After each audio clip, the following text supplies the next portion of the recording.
የተነሳው ላይ ራሴን አመለካከት እንትን እላለሁ። ሜቢ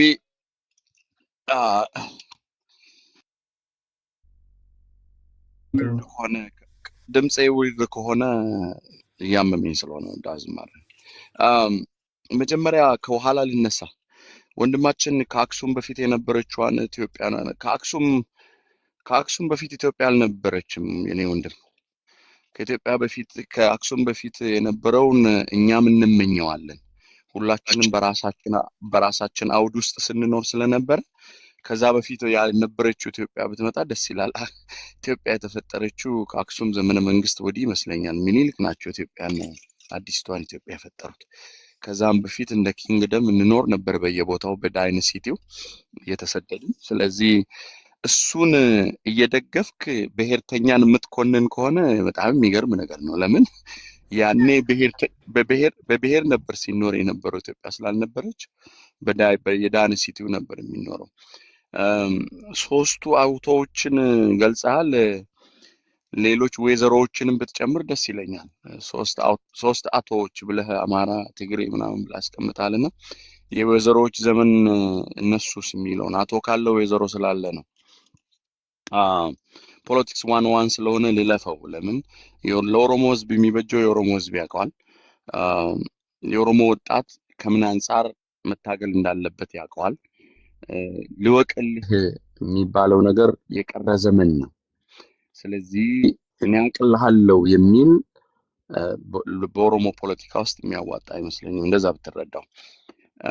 ሌላኛው ነገር ግን በጣም ማከብራችሁ ልጆች ከአሁን ሳንሳደብ ካልተናገርን አንሰማም የተባለ ይመስል የጎሪጥ ስድቦች ይበዛሉ። በቃ የጎን ሽንጎራዎቹ ቢቀሩ ጥሩ ነው። ለምን እኔም ከምናንሼ ብዬ በጎን ውጊያ ሲኬድ ሐሳብ ይጠፋል እና በጣም ብዙ እነ ዮኒ ማኛ በቲክቶክ ይኮነናሉ፣ ይሳደባሉ ተብሎ ከነ ዮኒ ማኛ በላይ የምትሳደቡ ሰዎች ትንሽ የሆነ ፖለቲካ ብናወራ ደስ ይለኛል። ስለ ትጥቅ ትግል በተነሱት ጉዳይ ወንድሜ ያና ቅድም ሲያነሳ ነበረ። አንኤምፕሎይመንት ስላለ ፍራጃይል ኤንቫይሮንመንት ስላለ ታስለቅሰውና መሰረታ እንዲያነሳ ታደርገዋለህ ሚሊዮን ከትጥቅ ትግሎችን ትግራይ አካባቢ፣ አማራ፣ ኦሮሚያ አካባቢ ያለውን አሳንሰህ ስታነሳ ሰምቻለሁ። እና አይ ቲንክ ኑሮ ወዶት ወይ ደግሞ ሌላ ነገር ሆኖት ወደ ትጥቅ ትግል ህይወቱን ሊሰዋ የገባ ወጣት ያለ አይመስለኝም። አላማ አለኝ ብሎ ነው ትጥቅ ይዞ የገባው። የሚገርመው ነገር እሱን አለቃቅሰህ ወደ ትጥቅ ትግል መውሰድ ቀላል ነው እንዳልከው ሁሉ በየፑል ቤቱ አንኤምፕሎይመንት ሬት ሃይ ሆኖ የሚሰቃየውን ይዘ የስልጣን መጠበቂያ ለማድረግ እንደ መንግስትም መጠቀም በጣም ኢዚ ነው።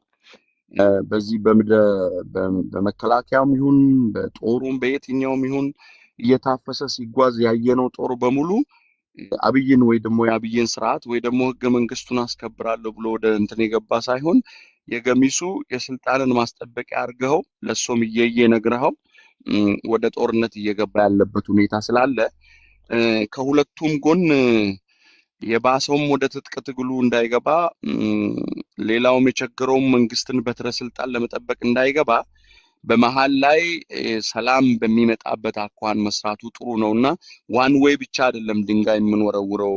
መስታወት ቤት ውስጥ ሆኖ ድንጋይ መወርወር እንደምትለው እንደራስ አባባል ያን ይመስላልና እንደዛ ቢታይ የትጥቅ ትግሎች በኔ እይታ አማራጭ አይደሉም። ግን የትጥቅ ትግሎች አማራጭ ስለጠፋ ነው ወደ ትጥቅ ትግል የተገባው እንጂ አማራጭ ቢኖር ሁሉም ክልል ላይ ያለው የትጥቅ ትግል አይኖርም ብዬ አምናለሁ። አማራጭን ደግሞ መክፈትና የፖለቲካ ምህዳሩን አስፍቶ ማምጣት የመንግስት ድርሻ ነው። መንግስት አብላጫውን ድርሻ አንበሳውን ድርሻ አለው። ተቃዋሚው በመሳሪያ ጥያቄውን እመልሳለሁ ብሎ የሚታገለው የፖለቲካ ምህዳሩ ሰፍቶ ቢኖር ኖሮ እኔ ነኝ ቀድሜ የምታገለው። መሳሪያን አስቀምጥ በሰላማዊ መንገድ መታገል ትችላለህ ብዬ በሰላማዊ መንገድ የፖለቲካ ምህዳሩን አስፍቶ መታገል አይቻልም። ቅድም አንስታል እንደነ ኦነግ ምርጫ ላይ ሲሳተፍ አንዳንድ እይታዎችን እንደ ፖዚቲቭ ነገር ያነሳዋል። እንደነሱ አይነቶቹ ናቸው እነ በቴ በቀበቷቸው ወደ ኋላ ታስረው የተገደሉት። በሰላማዊ መንገድ ቤታቸው ቁጭ ብለው የሚታገሉ ተቃዋሚዎች ናቸው በእስር ቤት ተከርክደው ዛሬ ኦነግ የምታወድሳቸው ምን መስለው ከእስር ቤት እንደወጡ አይተሃል። ታስረው መሳሪያ ሳይዙ እንደዚሁ በሰላም መታገልን ይዘው እንደወጡ። ስለዚህ ስናነሳ የትጥቅ ትግል ለምን ተነሳ የሚለውን አንኳር ነገር ማየቱ ጥሩ ነው። ትጥቅ ትግልን እንዲነሳ ያደረገው የፖለቲካ ምህዳሩ ስለጠበበ ስለሆነ የፖለቲካ ምህዳሩን ማስፋት ላይ መስራት ነው። ያ ከሆነ የፖለቲካ ባህልን እያሰፈርክ መሄድ ይቻላል። ስልጣንህን ለመጠበቅ መሳሪያ እየተጠቀምክ ከስልጣንህ እንድትወርድ ደግሞ በመሳሪያ ሲታገል መኮነን የለብን። እያወራን ያለነው ቡርቃም ነው አልነበርኩም በሚናገረው ነገር ቡርቃን ማምነው ጓዴ ስለሆነ እርግጠኛ ነኝ ወንድሜ እንዳለው በዚህ ስርዓት ውስጥ የሞተው የኦሮሞ ብዛት ከሌሎች መንግስቶች በላይ ነው ብሎ ሲያነሳ ንጹሃኑን ነው እንጂ መሳሪያ አንስቶ የተዋጋውን ብትገለው መሳሪያ በለመሳሪያ ችግር የለብኝም። የወላ ወታደር ብትገለው ተሰዋ ለዓላማው። ሌላውም በትጥቅ ትግል የሚያደርገውን ብትገለው ተሰዋ። ስለ ንጹሃን ነው እያወራን ያለነውና በዛ እንኳን ስላስነሳ ቡርቃ እንደዛ ብታየው ይሄ ቀን ቀን ከትጥቅ ትግሉ ማታ ማታ ከመንግስት የሚባለው አይ ቲንክ ለመተቸት ከሆነ ካነሳችሁት እንደዛ ከሆነ እኮ መንግስት ውስጥ ስርዓቱን እያራምን ነው የሚሉ ኃይሎች ራሳቸው ማታ ማታ ትጥቅ ትግሉን ይዘው የሚጓዙ አካላት እውነት እንዳላቸው እየመሰከሩ ነው ማለት ነው። ያው ለመኖር ብቻ ነው ከመንግስት ጋር እንጂ የተጠጉት የሆነ ለነፍስና ለስጋ እንደሚባለው አይነት ኢንፊልተርድ እየሆኑም ወደዛ የሚሄዱ መሆናቸው ለእናንተም እንትን ይሆንላቸዋል። እሱኛዋ ጥሩ መገለጫ ናት። ግን የሆነው ሆኖ አሁን የምናነሳው የኢትዮጵያን የፖለቲካ አውድ የምናነሳ ከሆነ ብሔርተኝነት አይበጅም ብሎ የሚያነሳ ኃይል አለ። ኦኬ ብሔርተኝነት ካልበጀ ኢትዮጵያን አንድ አድርጎ በምን አውድ ነው መምራት የሚቻለው? ቴብል ላይ እናስቀምጥ። ብሔርተኛው ዛሬ አብይ አይደለም ብሔርተኝነትን የፈጠረው፣ ትናንት ኦነግ አይደለም ብሔርተኝነትን የፈጠረው። የብሔር ጥያቄ እኮ 1952 ነብሰ ጉተማ ኢትዮጵያዊ ማን ነው? እነ ዋለልኝን መጽሐፍ ወደዛ አለ ብትመለስ ስርዓተ መንግስቶቹ የራሳቸው ሰንትራል መንግስት ይኖራቸው እንጂ ሌሎቹ ግን ወደኋላ ቁጭ ብለው እነ ወላሂድ ዮሐንስም እነ ቴዎድሮስም ብትል ሎካል የሆነ ገቨርንመንትን ኢኒሼት ሲያደርጉ ነበረ። ብሔር ላይ ያተኮረ ነበር። እነ አባጅፋር የራሳቸው ኪንግደም ነበራቸው። ሶስ ኦል ስታፍ የብሔር ጥያቄ አለን። የብሔር ጥያቄን ኢንተርቴን እያደረግን ሀገርን መገንባት እንችላለን ወይ የሚለው ላይ ነው አሁን ማንግባባው። አንተ የምታወራውን ኢትዮጵያ ለኔ ያቺ ኢትዮጵያ አሸልባለች ብዬ ነው የማስበው። እኔም ማስበው ኢትዮጵያ ውስጥ በኢትዮጵያ አውድ ውስጥ ሁላችን አቀፍ የሆነ ኢትዮጵያ ለሁላችንም ማትበርደንን ኢትዮጵያ መመስረት እንችላለን የሚል ተስፋ አለ። ስለዚህ ዋልታ ጠቀስ አመለካከቶችን አውጥተን ወደ መሀል አርበኝነት ለመምጣት ሪያሊቲን አክሰፕት ማድረግ መቻል አለብን። አሁን ያለችበት ኢትዮጵያ ውስጥ እኔ ራሴን ካላየው አንተ የምታወራት ኢትዮጵያን ይመስልጽም እኔም አንተም እኩል የምናወራትን ኢትዮጵያ ለመመስረት ግን እኔ ብሔር ጥያቄን ይዤ ብመጣ አንተም የብሔር ጥያቄን ይዘህ ብትመጣ እንደ ብሔሩን አቀፍ ያደረገች ሀገር መመስረት እንችላለን። ባንመሰርት እንኳን ጥሩ ጎረቤት መሆን እንችላለን። ግን ሪያሊቲን ዲስሪጋርድ የምታደርግ ከሆነ ችግር ነው። ስለዚህ የትጥቅ ትግሎች ራሳቸው የየራሳቸው ሰበብ አላቸው። ትግራይ አካባቢ ያለው ለምንድን ነው? አማራ ክልል አካባቢ ነፍጥ የተነሳው ለምንድን ነው? ኦሮሚያ ክልል ያለው ነፍጥ ጀነራላይዝም አናደርግም። ኬዛቸው የተለያየ ነው። አንድ ኬዝ ቢሆን ኖሮ አንድ ሶሉሽን ትፈልግለታል። የእያንዳንዷ ኬዝ የየራሷ ኬዝ አለ። ኬዞችን ነጣጥሎ ማየቱ ላይ ቢሰራ ጥሩ ነው። ግን እኔ እንደ ምክር ከእናንተ ተሽዬ ሳይሆን ነጥብ ማስጣል ወይ መኮንን ወይ የጎንዮሽ መቆርቆር ላይ የእያንዳንዳችን የፈለግነውን ቅኔ ሰርጸን አውጥተን መናገር እንችላለን። ያ ሳይሆን እንደ አይዲያ እናምጣና አያና እንደሚለው ያው ምድር ላይ የወረደ ጠብ ያለ ነገር ያመጣል እዚህ የምናወራው ብዬ ስለማምን ዋልታ ጠቀስ አመለካከቶችን ወደ መሀል እናምጣ። እኔ እነ ሰናይ ያለ የትግራይ ህዝብ የሚበጀውን የትግራይ ህዝብ ይወስን ብዬ ነው ለትግራይ ህዝብ የምከራከረው እንጂ ከሰናይ በላይ ለትግራይ ህዝብ ቆሜ በማላውቀው ነገር አልታገልም ስል አላነሳም። ምንድነው የሚፈልገው የትግራይ ህዝብ የሚለውን አንዳንዶቻችሁ ቁጭ ብላችሁ የኦሮሞን ህዝብ ለኦሮሞ ልጅ ይሄን ይበጀዋል ስትለው እንደው ከብት ስታግድ የዋለችው አልጠባችም ሲል ቤት የተቀመጠው ደግሞ ጠብታለች ማለት አይነት ነገር ስለሚሆን ያን ማምጣት ላይ የእያንዳንዳችን የራሳችን ይዘን የምንመጣው ጀኒውን ቢሆንና ስንጓዝ ጀኒውነትን መፍጠር የሚችል ሂደት ብናደርግ ጥሩ ነው። የሚናቅ ኃይል አይደለም እዚህ ጋር ያለው በእኔ እይታ። ያ ብዙ ነገርን መሬት ላይ መቀየር የምንችል ሰዎች ነን ብዬ ስለማስብ ይሄ እንትኖቹ ጥራዝ ነጠቅ ንግግርና ዋልታ ጠቀስ አመለካከቶችን ወደ መሀል አርበኝነት እናምጣ የሚል ነው ማነሳው። ቴንክ ዩ። ያልተናገራችሁ ሰዎች ትታዩኛላችሁ። ወንድም ዩሪም አለ። ፐብሊክ ፊሊንግ ነው ለገቨርንድ ያላቸው ስሜት ነው የሚያሳየው እና there is no specific barometer የለም። ይሄን ያህል ሌጂቲሜሲ አለው ተብሎ የሚለካበት የለም።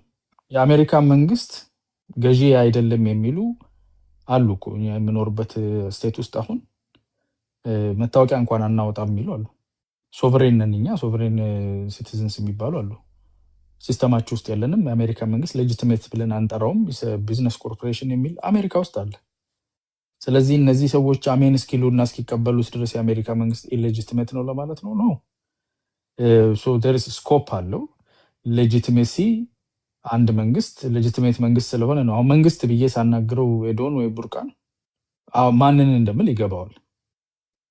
መንግስት ማን እንደሆነ ማን እንዳልሆነ ይታወቃል።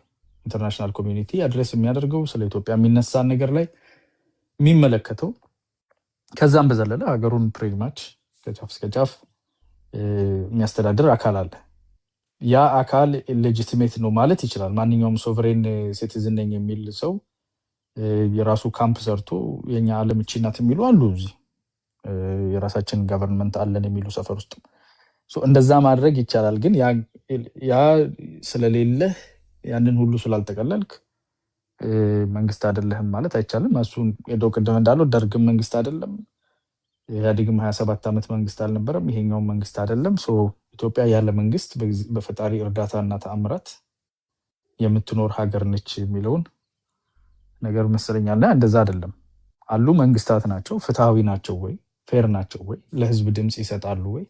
እሱን ካልን ኦፍ ኮርስ ዲሞክራሲ ነበር የለም። ፌር ኤንድ ፍሪ ኤሌክሽኖች ኢትዮጵያ ላይ ለምንድን ነው አናውቃቸው? ወደዛ በፕሮሰስ ነው የሚታደገው። ለዛ ፕሮሰስ ደግሞ እንቅፋት ነኝ ወይስ አይደለሁም ባለቤቱ ራሱ ነው የሚጠይቀው።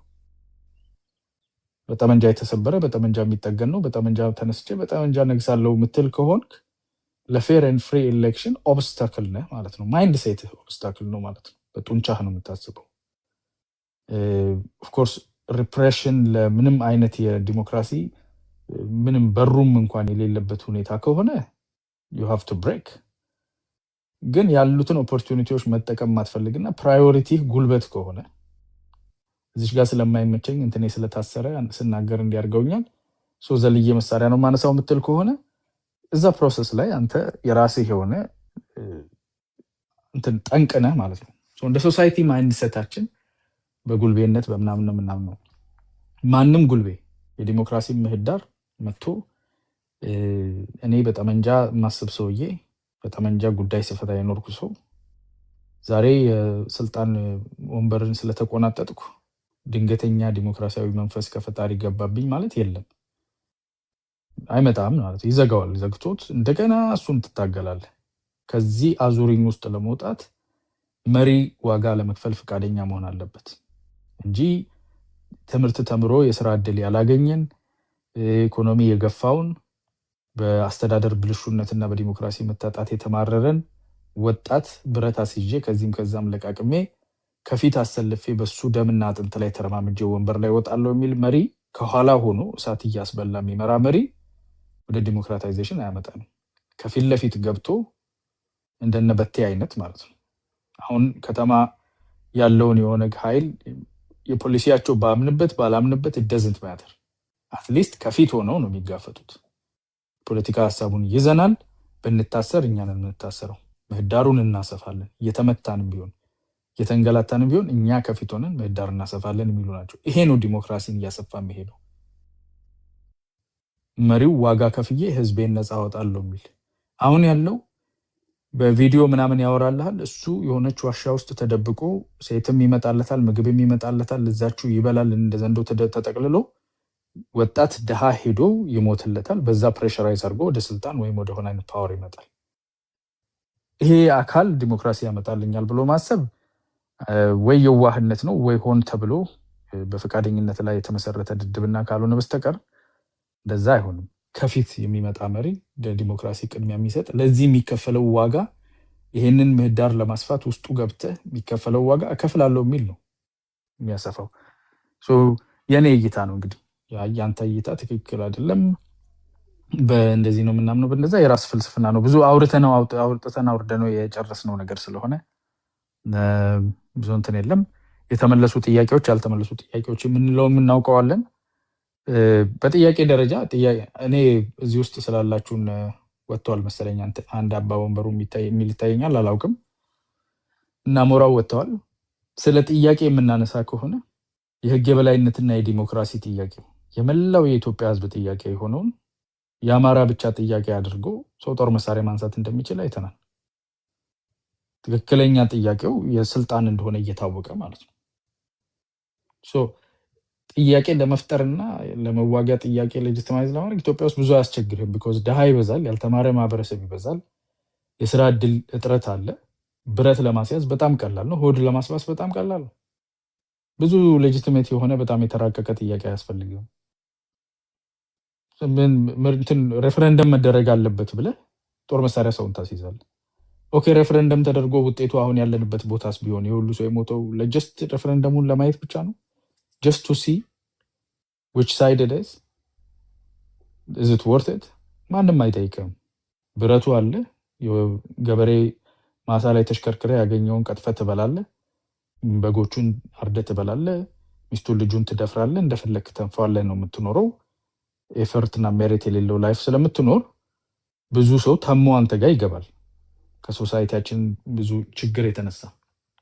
ስለዚህ ጥያቄ ጥራት ብዙ እንትን አይልም እንጂ የጥያቄ ጥራትን የምንመረምርና ይሄ ትክክል ነው ወይ ዱ ዲሊጀንስ ተደርጓል ወይ ሊሞትለት የሚገባ ነው ወይ የሚለውን ጥያቄ ቢጠየቅ ኢትዮጵያ ውስጥ ያሉ የታጠቁ ኃይሎች ዛሬ ይኖራሉ ብዬ አላስብም። ግን ብዙ ያን ያህል ስክሩቲናይዝ መደረግ የለባቸውም። የተወሰነ ማውት ፒስ ካለ የሆነ የደበዘዘና ብለሪ የሆነ ስብከት መስበክ ከቻልክ ፖድካስት ባስክ ለስት ስፖንሰር ነው የሚያስፈልግ እና ኤሪትሪያን ግብፅ አሉ፣ ሌላም አለ። ለቃቅመህ የምታደርገውን ታደርጋለህ እየተሽኩለኮለክ ማለት ነው። እኔ በዛ ደረጃ ነው ማለት መንግስት ፍትሃዊና ዲሞክራሲያዊ እንደዚህ አይነት ነው አይደለም። የራሱ ሲስተም ውስጥ ያሉ ከዚህ ጋር አብረው የሚሰሩ ከነዚህ ኃይሎች ጋር አብረው የሚዘርፉ መመሳጠር ያላቸው አማራ ክልል ላይ ትላንት ሰምተናል። የክልሉ መስተዳደር ውስጥ ካሉ ሰዎች ጋር በምን ያህል ቅርበት እንደሚሰሩ የአፋብን ሰዎች። ኦሮሚያ ላይ በደንብ የሚታወቅ ነው። ቀን የመንግስት ስራ፣ ማታ ከኦላ ታጣቂዎች ጋር ግንኙነት ያላቸው አካላት እንዳሉ የራሳቸው ታጣቂ ያላቸው ሰዎች እንዳሉ ሁሉ ይወራል። መንግስት የማይክደው ነው ያለው መመሳጠርና ምናምን። እንዲህ አይነት ብልሹነት በመንግስት ስትራክቸር ውስጥ ተደብቆ ሙስናው፣ ሌብነቱ አይን ያፈጠጠ የሚታወቅ ሲስተሚክ የሆነ የሌብነት ስትራክቸር እየተገነባ ነው። ድሃውን የሚመዘብር የፈለገው ሰው የፈለገውን የሚያስርበት የሚገርፍበት ስታይል እየተሰራ ነው። ለዚህ በር የሚከፍተው ዲሞክራሲን የአንድ ብሔር ንብረት፣ የህግ የበላይነትን የኦሮሞ የአማራ ማድረግ። ለምን የድሃ ልጅ ተሰልፎ በእሱ አጥንት ላይ ተረማምጄ ወንበር ይዛለሁ ነው። ይሄን አስፈጻሚ የሆኑ ከስሜታቸው የዘለለ ነገር ማሰብ የማይችሉ የሆነ ሎንግ የሆነ እንትን ያላቸው የቆረቡ፣ ቅድም ቡርቃ ሲያወራ ሃይማኖት ነው በቃ የሚመስለው መንፈስ ነው ምናምን የሆነ ሪሳይት የሚያደርገው ነገር አለው ምናምን ስፒሪቹዋላይዝድ ነው በጣም በቃ እንደዛ። ከዛ ውስጥ መውጣት ስላልተቻለ ይሄ ነው ያለው እና ጥምጥም ነው ነገርየው። እዚህ ሚዲያ ላይ የምንናገረው ነገር የተወሰነ ማህበረሰባችንን ያነቃል። ለዛ ነው አሁን ፓራሊሲስ ውስጥ ነው ያሉት። ይህንን ለማለት ነው። ረዘምብን ብላችሁ ካሰባችሁ ደግሞ ትንሽ ጨምርላችኋለሁ ቆይቼ። ኦኬ ወንድሜ አያና ምንድነው ማቀርብለት ጥያቄ መሰለኝ። እኔ ምንድነው አሁን ሁሉም ነገር በጣም በሚገርም ሁኔታ እየተወሳሰበ የመጣበት ነገር አለ። አሁን አንተ እንዳልከውም ከመንግስት መዋቅር ውስጥ በተለይ ቀን ቀን ሌላ ማታ ማታ እንደዚህ የሚጫወቱት ናቸው አሁን በየጫካ ያለውን ኃይል ራሱ ፕሮሞት የሚያደርጉት። ይሄን በግልጽ እኔ የምረዳውም ማቀውም ስላለ ነውና እንደ ሀገር ግን እንደ አጠቃላይ እንደ ሀገር እኔ ይሄ ብሔርተኝነት ፖለቲካ እንግዲህ ህብረ ብሔራዊ አንድነት ለማምጣት የሚለውን ኮንሰፕት ብዙ አውቅልሃለሁ የሚሉ የፖለቲከኛ ጥቅመኞች እንደ አሸል የሚፈሉበት እድል እየፈጠረ ነው ብዬ አምናለሁ። ምንድነው እሱ? ኢትዮጵያ የብሔር ብሔረሰቦች ሀገር ናት የሚለውን ኮንሰፕት በመርህ ደረጃ ይቀበሉና ፕራክቲካል ግን በቃ የሆነ ነገር መጠቀም ሲፈልጉ አውቅልሃልን ባዮች ነፍጥ ያስነሳሉ፣ አመጽ ያስነሳሉ። ያን ማህበረሰብ የሚጻረር ሐሳብ ይዘው ለግል ፍላጎታቸው ቡድን መስርተው አሁን የምናየውን አይነት ነገር ከየትኛውም አካል ይሄ ነገር እስካለ ድረስ የኢትዮጵያ አንድነት ይመጣል ወይ? የጊዜ ጉዳይ ነው። አንዱ ስልጣን ላይ ይመጣል፣ ሌላውን ደግሞ መትቶ ለተወሰነ ጊዜ ቢቆይም አዙሪቱ ግን ኢንፋይናይት ይሆናል። በቃ ለትውልድም ቋሚ የሆነ ነገር ማምጣት አይቻልም የሚል እሳቤ ያለኝ ይሄኔ ምንድነው የኢትዮጵያ ሕዝብ ሰርገኛ ጤፍ ማለት ነው። አሁን በታሪክም ደረጃ በፊት ሲጻፉ የነበሩ ታሪኮች ዝም ብሎ የሆነ ስርዓት ሲመጣ ሲደልዘው ሲሰርዘው አንዱን እንደዚህ ነህ ሲል ሪክራፍት መደረግ ያለበት ነው። ብዙዎች እኔ አሁን ለምሳሌ እንደ ግል አገው ከሚባል ማህበረሰብ የተወለድኩ ነኝ። ከኔ ታሪክ አንጻር ብዙ የተደበቁ ታሪኮች አሉ፣ ግን እንዳይደበቁ ደግሞ በአለት ተጽፎ የተቀመጡ ታሪኮች አሉ። እነዛን ስለ እውነት ቁጭ ብሎ የታሪክ ምሁራኑም ሌላውም አካል ቁጭ ብሎ ኤሊቱም የእምነት አባቱም ሁሉም ሪክራፍት መደረግ አለበት፣ ዲያሎግ መደረግ አለበት። እኔ በኢትዮጵያ አንድነት እንዲመጣ የምፈልገው ምክንያቱም ቋንቋውን፣ ባህሉን፣ እምነቱን፣ ካልቸሩን ጠብቀህለት ግን ኢትዮጵያዊ አንድነትን ግን መምጣት መቻል አለበት። እሱ አንደኛ በቴሪቶሪያችን ያሉ የኛን ጸጋ በረከት እያባሉ የሚበሉ ሰዎች እጃቸው ይቆረጣል፣ በረከታችን ወደ ሀገራችን ውስጥ ይመጣል። ሁለተኛ አንድ የኢትዮጵያ ትልቅ ፎርስ ይፈጠራል። በቃ ልዩነት የሌለው ኢትዮጵያን የሚጠብቅ ኃይል ይፈጠራል በየቦታው። ሶስተኛ ነገር ምንድነው? አውቅልሃለሁ የሚሉ በብሔር ታከው የሚመጡ ጥቅመኞች እጃቸው ይቆረጣል። በቃ ይሄ ነው መምጣት መቻል ካለበት። ይሄ አውቅልሃለሁ ባይ ታች ማለው ማህበረሰብ አብይ እኮ ወደ ስልጣን ሲመጣ እኮ ኢትዮጵያን በደንብ ሲያሞግስ ኢትዮጵያዊ አንድነት ይመጣል ብሎ እኮ ከሊቅ እስከ ደቂቅ ግልብጥ ብሎ ነው የተቀበለው። ለምን? ኢትዮጵያ በዚህን ያክል ስሟ ተወስቶ ስለማያውቅ የነበረው ያለፈው ስርዓት ምን ሲያደርግ እንደነበር እየከፋፈለ እንደፈለገ አድርጎ ሲጫወት ስለነበር ማለት ነው እርስ በርስ። ያንን ግን ህገ መንግስቱን ለመቀየር ጊዜ ሳይመቸው ቀርቶ ይሆን ወይ ደግሞ ተቋማት እንግዲህ ራሱ ከዛ የወጣ ስለሆነ ተቋማት ገንብተህ ማህበረሰብ ጋር አድርገህ ብዙ ቻሌንጆች አሉት በነገራችን ላይ እሱ ወደ ስልጣን ሲመጣ። ምክንያቱም በስሩም ያሉ እንዳልከው አንተ ጋር አለን እያሉ ሌላ ስርዓቱ እንዲጠላ እንዲቆሸሽ የሚያደርጉ ብዙዎች አሉ። ግን ይሄ ሀውካን ይሄንን እንዴት ነው ሶልቭ የምናደርገው? ቢያንስ አሁን ኢትዮጵያ እንድትቀጥል ከተፈለገ እኔ ኢትዮጵያዊ አንድነት መምጣት አለበት። አንድነት ሲባል አንድ ቋንቋ አንድ እምነት ሳይሆን እንደ ድሮ ያለፈው ስርዓት ሳይሆን ባህሉ፣ ቋንቋው፣ ካልቸሩ ተጠብቆለት አብዛኛው እንትን ሆኖ ግን ሀገራዊ አንድነትን ግን ሲስተሙን መዋቅሩን ግን መዘርጋት የምንችልበት ይሄ አውቅልሃለሁ ባይ አጭበርባሪ እንደ አሸል የሚፈላው ፖለቲከኛ ነኝ ባዩ ግን እድል እንዲያጣ የሚያደርግ ህገ መንግስት መቀረጽ አለበት። እኔ እንደ ግሌ ብትጠይቀኝ ዘረኝነትን በህግ ማስቀረት ቢቻል ብዬ ከማምነው አንዱ ነኝ። ለምን? ህዝቡ ነው የሚሰቃዩ። ታች ያለው ማህበረሰብ ማንም መጥቶ የሆነች አጀንዳ የምትመስል ነገር አመጥቶ ህዝቡን አጭበርብሮ እስከ ህይወት መስዋዕትነት ድረስ የሚያነሳሳው በዘፈን በቀረርቶ ታውቀዋለህ። የኢትዮጵያ ህዝብ ደግሞ ስሜታዊ ነው። በቃ የተበደለ መስሎ ከታየው ይነሳል፣ ይሞታል። በቃ ይሄን የሚያደርገው ግን አጭበርባሪ ነው። ዜግነቱን ቀይሮ ውጭ ተቀምጦ በለው ፍለጠው ሲል የዛን እንኳ ሐሳብ እየገዛን ስንቶቻችን እንደምንባላ ግን መቼም ሞት አይቀርም። ሁሉም በዘራው ልክ በፈጣሪው ማን ነው ደግሞ ዲያስፖራ ኢትዮጵያን ያባላ እንተነ ያጨፋጨፈ ማለት ወይ የውሸት እባክሽን ይሄ ፖለቲካችን ምን አለ ሀብታሙ አያሌው ልበልሽ? የሀብታሙ አያሌውን በጣም ነፍስ እና የሆነ ለአጀንዳውን የኢትዮጵያን ፖለቲካ ነው የሚያጫጩሁት እንጂ ቆይ ልንገርሽ እኮ አጀንዳ ነው የምልሽ። አይሰጥም። ዞሮ ዞሮ ተረጋጋ። ምንድን ነው እኔ ለአያና እያቀረብኩ ነው ጥያቄ። ይሄንን ኢትዮጵያዊ አንድነት ሰላምን ሊያመጣ አይችልም ወይ? አሁን ያለውን የብልጣ ብልጥነት አካሄድ መስበር የምንችልበትን ነገር ነው። መስዋዕትን መክፈል ካለብን በዚህ ፍሮንት ሆነን ነው ለህሊናችንም ለህዝባችንም ለቀጣይ ጥቅመኞች ኢትዮጵያን እየከፋፈሉ ለሚመጡ ኃይሎችም እድል የማይሰጥ ነገር በዛ ላይ ነው መስዋዕት ተከፍሎ ለቀጣይ ጄኔሬሽንም አገር ጥሩ የሆነች ነገር ማስረከብ የሚቻልበትን አካሄድ እንዴት መምጣት አለበት በቅንነትና በእንትን እሱ ነው እኔ የሚያሳስበኝ። ዛጎዬ ይኸውልህ አሁን አንተ የምትለው ነገር ለአንተ ጥሩ መስሎ ነው የሚሰማህ፣ ግን በኤሰንስ ችግር አለበት። ማለቴ ምርጫ ሁለት ነገር ነው ያለው። አንደኛው ኃይል ለህዝብ እንሰጥና ህዝብ የፈቀደውን ነገር እንቀበላለን የምንል ከሆነ አሁን አንተ የምትለው አያስኬደንም።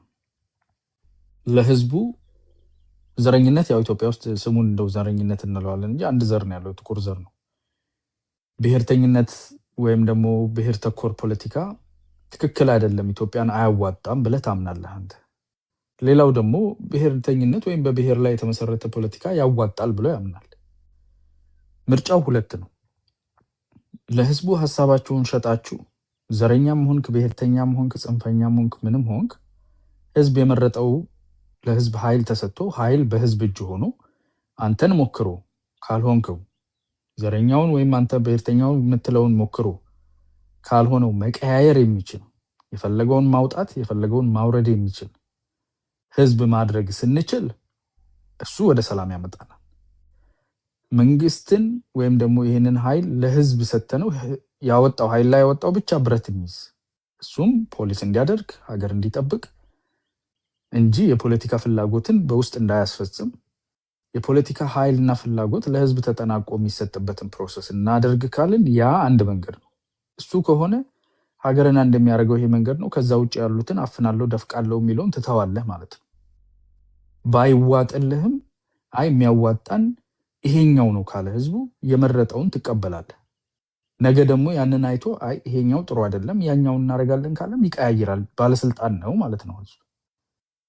መሀይምና ደንቆሮ ነው እኔ ነኝ ጌታ ሆኜ የምመራው እኔ መንገድ ካላሳየሁት እረኛ እንደሌለው በግ ይበተናል የሚል አስተሳሰብ ካለህ ደግሞ ብረትን ትመርጣለህ ማለት ነው። ወይ ታግዬ ብሔርተኝነትንና ይሄኛውን ወይ መገንጠልን ወይ ጽንፍ የፈለገውን ዘረኝነትን በለው እሱን አመጣለሁ ብሎ ይጣጣራል። ስልጣን ያለው ደግሞ ይሄኛውን ይላል ወይ ኢትዮጵያን አንድ አድርጌ እሄዳለሁ የሚለው በዛ ይቀጥላል። ስለዚህ የተሻለና ትልቅ ብረት ያለው ብዙ ህዝብ ማደራጀት የሚችል ሲስተም ያለው ይሰራል ማለት ነው። በዚህ ፍጭት መካከል ህዝብ ይጎዳል። ህዝብ የነዚህ ተከታይ ተመሪ ነው የሚሆነው ማለት ነው። ድምፁ ኖሚናል ወይም የውሸት ይሆናል ለኢንተርናሽናል ኮሚኒቲ ለማሳየት እንጂ ጉልበቱ የበለጠው ያሸንፋል። እድሉን ይሞክራል። ሁሉም እንደምታየው በየጥሻው እየተሽከረከረ እድል በመሞከር ውስጥ ኦሮሚያ ክልል ውስጥ ያየነው፣ አማራ ላይ ያየነው፣ ትግራይ ውስጥ ያየነው አይነት ሂደት በተለያየ መንገድ ይፈጸምበታል። አሁን ያለንበት ነባራዊ ሁኔታ ይቀጥላል ማለት ነው። አንደኛው የራሱ የፖለቲካ ሐሳብ አለው፣ ሌላኛው የፖለቲካ ሐሳብ አለው። እነኚህ የፖለቲካ ሐሳቦች ጉልበቱ የገነነውን ህዝብ ይደግፍ ነው። ሁለት ምርጫ ነው ያለው። እኔ ለህዝብ ስልጣንን አሳልፎ ወደ መስጠት እንሂድ።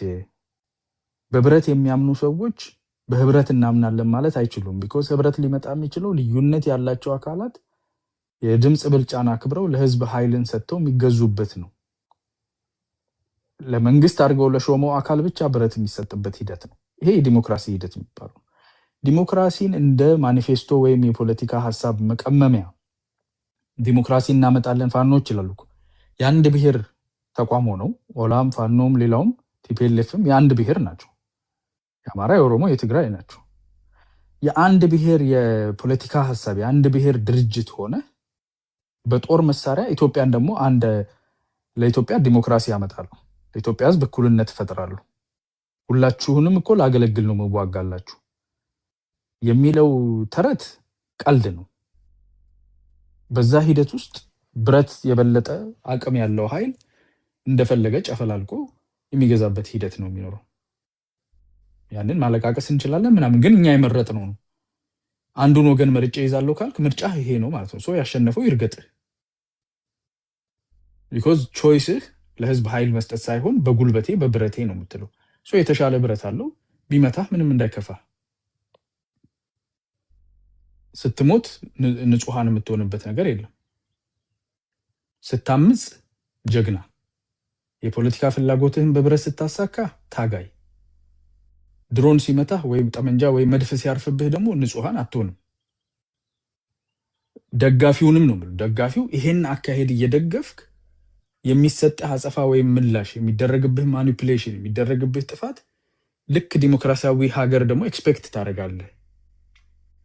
አንተ የምትንቀሳቀስበት መንገድ ዲሞክራሲን ፈጽሞ የሚያጠፋና ባለጉልበት ያሸንፍ ነው። በብረት መልሳለሁ ስትል እኮ ጉልበተኛ ፍላጎቱን በህዝብ ላይ ያስፈጸም እያልክ ነው። አሳች ጉልበተኛ ሆኖ ከአንተ በጉልበት የበለጠው መጥቶ ከደፈጠጠህ ደግሞ መተህ እኔ ጋር የምታለቅስበት ምክንያት የለም። ሲጀመር ጉልበተኛ ያሸንፍ ነው ያልከው፣ ጉልበተኛ ያሸንፈዋል። ሰላም ላንተ ይሁን። አይ ህዝብን መብት ያገኘ የዲሞክራሲ ምህዳር እናስፋ ከተባለ ያለችን ትንሽ ቀዳዳ ጭምር ተጠቅሞ እንደነ ህግደፍ አሁን ኤርትራ ሙሉ በሙሉ የተዘጋ ከሆነ ኦፍኮርስ ምንም ማድረግ አትችልም። ገባ? እንደ ህዝብ ተባብረህ ነው የምትነሳው። ግን እንትና ኦሮሞ የበለጠ ቢሮ ውስጥ አለ፣ ትግራዮች እንዲያደርገዋል፣ የአማራ እንደዚህ እንትን ነው ምናምን እየተባባልክ ያለችዋን የዲሞክራሲ የብሔራዊ ምክክር ኮሚሽን ሲባል ኮሚሽኑ እኮ እንትን እያለ ምናምን ፀጉርህን እያከካ አዲስ ምክንያት ነው የምትፈልገው። ያለች የተፈጠረችን እድል እንደው ውሸት እንኳን ብትሆን ተጠቅመህ ነው የምታሰፈው። ቢኮዝ የህዝብን ድምፅ ነው የምትፈልገው። ኖ እኔ በጉልበት ነው ማስፈጸሙ ካልክ ደግሞ ጉልበተኛ የሚያደርገውን ሲያደርግ አንተም ካሸነፍክ ጎበዝ፣ በቃ እሱም በጉልበት ሄዷል፣ አንተም በጉልበት ሄደሃል፣ ጉልበታችሁ ያውጣችሁ። እንደ ደጋፊ ጉልበትን የምንደግፍ ሰዎች የህዝብን ኃይል ደግሞ እንደግፋለን ማለት አንችልም። ቢኮዝ ኦሮሚያ ውስጥ ህዝባዊ የሆነ ትግል የለም። ግማሹ መንግስትን ይደግፋል፣ ግማሹ ኦላን ይደግፋል።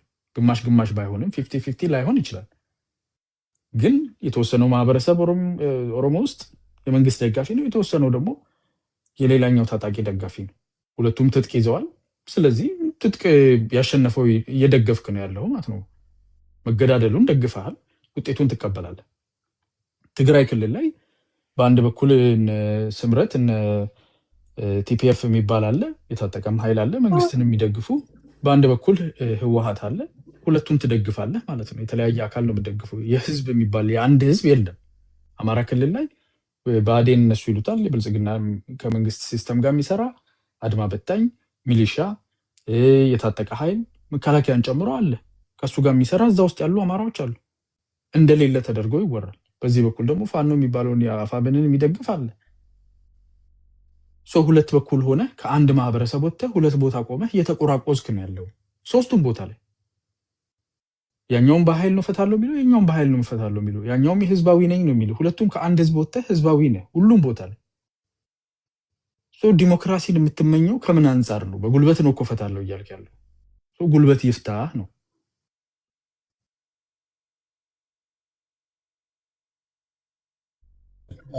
ኦኬ አንተ ዝግጁ አጭር ነገር ማለት ይችላል። አዎ አንተ ጊዜ እስኪኖር ነው። የፈራኝ መለስ ታገሰኝ አንዴ። ኦማርን ቤዚካሊ እኔ ቱ ቢ ኦነስት አጭር ነው እንትንም ብዙ ጊዜ ማለት ነው። እኔ አሁን ከሁሉም ከሰማኋቸው ሰዎች ውስጥ ያለውን የኔን አስተያየት ዋናው ሪያክሽን ለማስቀመጥ ያክል ነው። አንድ የኢትዮጵያ ፖለቲካ ውስጥ እኔን የሚቸግረኝ ነገር ምንድን ነው? ከታሪክ መላቀቅ አልተቻለም። አይ ቲንክ ሆን ተብሎም ይመስለኛል።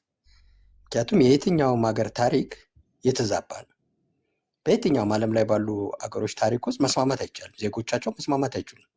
የውጭ ሰዎችን መስማማት አይችሉም። ምክንያቱም መጀመሪያ ላብ ውስጥ አስገብቶ ያሉትን ፋክቶች እዚህ ኬሚስትሪ ጠርሙስ ውስጥ ከቶ ይሄ ነው ብሎ የሚሰጥ ለመስጠት የሚያስችል አይደለም የታሪክ ትምህርቱ ራሱ። በምትስማማው እየተስማማችሁ ባልተስማማችሁበት ለፈርዘር ምንድነው ለወደፊት ምርምር እያለፉ ከመተውና ምርምሩን ቢመጣ ሳትስማሙ ከቀራችሁ እየተዋችሁ ከመሄድ ውጭ ሌላ ምንም አማራጭ የለም። ፖለቲካ ማለት ስለ ዛሬ ነው። ዛሬ የኔ ህይወት እኔን የሚመለከተኝ እንደ ዜጋ ስንኖር አብዛኛዎቻችን የምንወዳትን ሀገር ከማንወዳቸው ሰዎች ጋር ነው ዩዥዋሊ የምንኖረው። በፍጹም አብረናቸው ሻይ መጠጣት ማንፈልጋቸው ሰዎች ዜጎች ስለሆኑ ብቻ ፖለቲካቸውን ያገባናል። የእኛ ፖለቲካ እነሱን ያገባቸዋል። አብረን ነው የምንኖረው። ይሄ ሀቅ ነው። ፖለቲካ ማለት ይሄ ነው። ስለዚህ ጉዳይ ነው ማውራት ያለብን። ከታሪክ መላቀቅ አለብን። ያ የተባለው ታሪክ ትክክል ይሁንም አይሁንም ይደዝማታል። አሁን ግን የሚደረገው ምንድን ነው? እኔ አንዳንድ ጊዜ ያስቀኛል። ለምሳሌ መሬት ላራሹን ከታወጀ በኋላ መሬት ላራሹ ትክክል ነው ወይ አማራውን ሆን ተብሎ ለመጉዳት ኢኮኖሚካሊ ዲስታብላይዝ ለማድረግ አይደለም ወይ ምናምን የሚሉ ክርክሮች እንዳሉ ሆኖ መሬት ላራሹ ከታወጀ በኋላ ግን ስለ መሬት የሚያወራ ሰው መሬት የብዝበዛ እንትን አልሆነም ማለት አይደለም። የካድሬ ሆኖ ሊሆን ይችላል። ግን መሬቴን ተነጠቁ ዲስፖሰስ ሆንኩ አዜ ግሩፕ አዜ ኢንዲቪጁዋል ጉዳብ የሚል ሰው ነው ውሸቱን ነው። ስለ ፖለቲካ አይደለም እያወራ ያለው። ኦኬ ታሪክን ማበልጸግ ትችላለህ። ዛሬ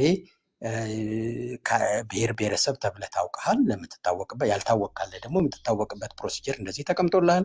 በዛ ፕሮሲጀር ታገልና ራስክን አሳውቅ፣ ካልቸርህን አስፋፋ፣ ቋንቋህን ተጠቀም ከተባለ በኋላ እንደገና ወደ ታሪክ ዙሮ እንዲሁነን ነበር እንዲህ ተብለን ነበር። እግዚአብሔር ራሱ እኮ አይቀይረውም። እንኳን ሰው ባለፈው የሆነውን ነገር ምንም ማምጣት አትችልም። ስታለቅስ ትኖራለህ እንጂ ኦር ፕሮፐር ሁኑና በዚህ ምክንያት ጉዳት ደርሶብናል ካሳ ይከፈለን እከሌ ነው ካሳ ከፋዩ ብላችሁ ነው። አትሊዛት ፖለቲካ ይሆናል። ያኔ ሴንሰብል ነው። ስለ ዛሬ ነው እያወራችሁ ያላችሁ። አንዱ ትልቁ ችግራችን ይሄ ይመስለኛል። ከታሪክ መላቀቅ አለብን። ታሪክን ለዩኒቨርሲቲ መተው አለብን። ታሪክን ለባለሙያዎቹ መተው አለብን። እነሱ የሚሉትንም የግድ መቀበል አለብን ማለት አይደለም። ግን ምንም የምናመጣው ነገር የለም። ኢንዘፓስት ስለ ዛሬው ማውራት ነው የሚያስፈልገን። ስለ ዛሬው ካወራን ምንስማማበት ማንስማማበት ችግር የለው። የሚሆነው ይሆናል።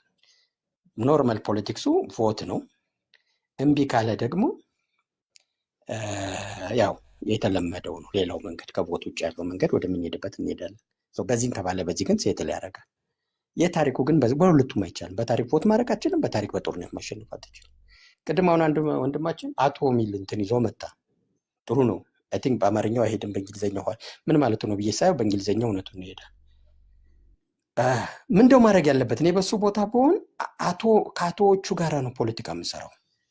አቶ ሆኑብኝ ብሎ ማለቃቀስ it ሜክ ኤኒ ዲፍረንስ፣ ምንም ለውጥ አታመጣም።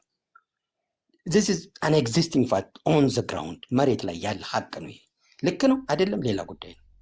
እኔ ግን ከአንዱ አቶ ጋር ተጠግቼ እሱም ብሆን ነው የምለው። እሱ የሚለው አይነት ስሜት የሚሰማኝ ከሆነ የራሴን ፖለቲካ ሰርቼ ጥቅሜን ነው ማስከብረው እንጂ አቶዎች ሆኑብኝ አቶዎች እንደዚህ ታሪክ እንዲህ ብዬ ምን ይሁን። so be sensible. thank you guys. ኦማር በአማርኛውም ቶ ደግሞ ባይዘዌ የኛ የጎጃሞቹ የራሱ ፍልስፍና አለ። ቶ ራሱን የቻለ ጎጃም ሰው ሌላ ነው። አዎ ድምፀት ቶ ነው። ታሪክን ትነው አትናቶ የኦሮሞ ነገር ነው ትና ኦ አደለ አናባቢም እና ቫውል መሀል ላይ ልታስገባ ነው ገና ለገና ያንተን ኮዝ ጀስቲፋይ ለማድረግ ከየትም ተጣ አትኦ ነው ትግሬ ነው። እስቲ አትኦ በል አንድ ላይ አቶ ነው የምትለው እኮ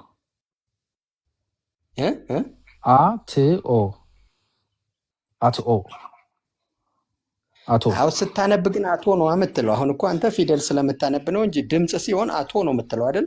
አቶ ስትል አይመጣም። ለቁቤ እያደላህ አይደለም ታዲያ? በዚህ አነጋገር ለቁቤ አይደለም ለአማርኛ ቁቤ እኮ እኛ ነን ያመጣነው። ትቀልዳለህ። እናመሰግናለን ነው ማር ወንድማችን። ሰው ድርድር እኔ ቲንክ አያና ትላንት ዝም ብሎ ለቀልድ የጀመርከው መስሎኝ ነበር። ዛሬም የራስህን ሰው ይዘህ መጥተህ የድርድር ወሬውን መቀጠልህ ገርሞኛልና ግን ለኦዲየንሱ ለማብራራት ያህል አይ ቲንክ ድርድር ሁለት አካላት አስገዳጅ ሁኔታ ላይ ሲደርሱ የኃይል መመጣጠን ሲፈጠር በራሱ የሚመጣ ነገር ነውና አሁን ድርድር የጠየቀም የለም። የሚደረገው የድርድር ውይይትም ያው ብዙ ጊዜ ብልጽግና ከኦላም ጋር ትግል ሲከብደው የራሱን የኦላ ክንፍ ይሸርፍና ድርድር የተጠየቀ አስመስሎ ብልጽግናውን በጣም ስለተቸገረ ከግለሰብ ጋር ሁሉ ይደራደራል። በነገራችን ላይ አሁን 3 ጠመንጃ የታጠቁ ሰዎች ብትሰጠው የሆኑ ከአፍሪካ ዩኒየን ምናምን ይሁን አይሁን የማይታወቁ 3 ሰዎች ከጀርባ ያሰለፍና ከዛ ዲዲአር ምናምን ተፈረመ ምናምን ይልሃልና አይ ቲንክ ይሄ በህዝብ ማሾፍ ነው። እኔ አንዳንድ ሰዎችን በተለይ ይሄ ፖለቲካ የራሱ አውድ አለው የሚነገርበት፣ ያው ደጋግመን ነግረናል። ድርጅት ትግልም የራሱ አውድም ልሳንም አለውና አንዳንድ ደግሞ ግልጽ የሆነ ፖለቲካ የሚራመዱባቸው መድረኮች ላይ እንደው ድርድር ለቲፒኤልኤፍ እዛ ተወስዶ እኛ እንደዚህ ሆኖ ምናምን የሚል እንደው አንዳንድ ፖለቲካ ካልገባን ዝምታም ራሱ የቆንጆ ንግግር ያህል ስለሚሆን ጥሩ ይመስለኛል። ግን ያው ድራማው ቢቀጥልም ብዙ አይጎረብጠንም ለማለት ነው። ይሄ አሁን ያሳቀኝ ነው። ዛሬ ጠዋትም ስጀምር ቀኔ ውይይት አሪፍ ነው። አንዳንዴ ጠጠር ያሉ ሀሳቦች ይገኛሉ እና በየፕላትፎርሙ ሲሪየስ ሆኜ የማደምጣቸው ውይይቶች አሉ። አንዳንዴ ደግሞ ዝም ብሎ የኮሜዲ ሾው፣ አሁን የቅድሙ የድርድር አይነት ወሬ ለእኔ የኮሜዲ ሾው ነው እና ስንት መስዋዕትነት የሚከፈትበት እና ወርቃማ መሪ ያለውን ትግል ዝም ብሎ ማንም ገብቶ እንደ ልቡ የሚያንቦጫርቀውም እንዳልሆነ እየታወቀ እንኳን በዚህ በቲክቶክ ደረጃ እነ ኮሎኔል ፋንታውን ሞሀቤና ማስረሻ ሰጤ እኮ የድራማው አካል እንዲሆኑ ተካተው እኮ ብዙ ነገር አልተሳካም እና ፌል ያደረገ ፕሮጀክት ላይ ስታክ ማድረጉ ምን እንደሆነ አይገባኝም። ግን ያው ያስቃል። እሱም ፈለግ ኖ ዩሪ ግን አንደኛውን ወርቃማ መሪ ፋንታውን ሞሀቤን ደግሞ አስቂኝ ማለቱ ትክክል ነው እንዴ? እሳቸውም ትግል ውስጥ በነበረ ጊዜ ወርቃማ መሪ ስትለው ቆይተ ዛሬ አስቂኝ የሆነው እንዴት ነው ነው? ወይስ እዛው አመራር ውስጥ የተለያየ ነው ስያሜያቸው? አይ ነው እንደዛ ሳይሆን የትግል እኮ ባህሪ ነው። አንድ ታጋይ በታገለበት ዓላማ ከቀጠለ ታሪኩን በወርቃማ ታሪክ ያጠቃልላል።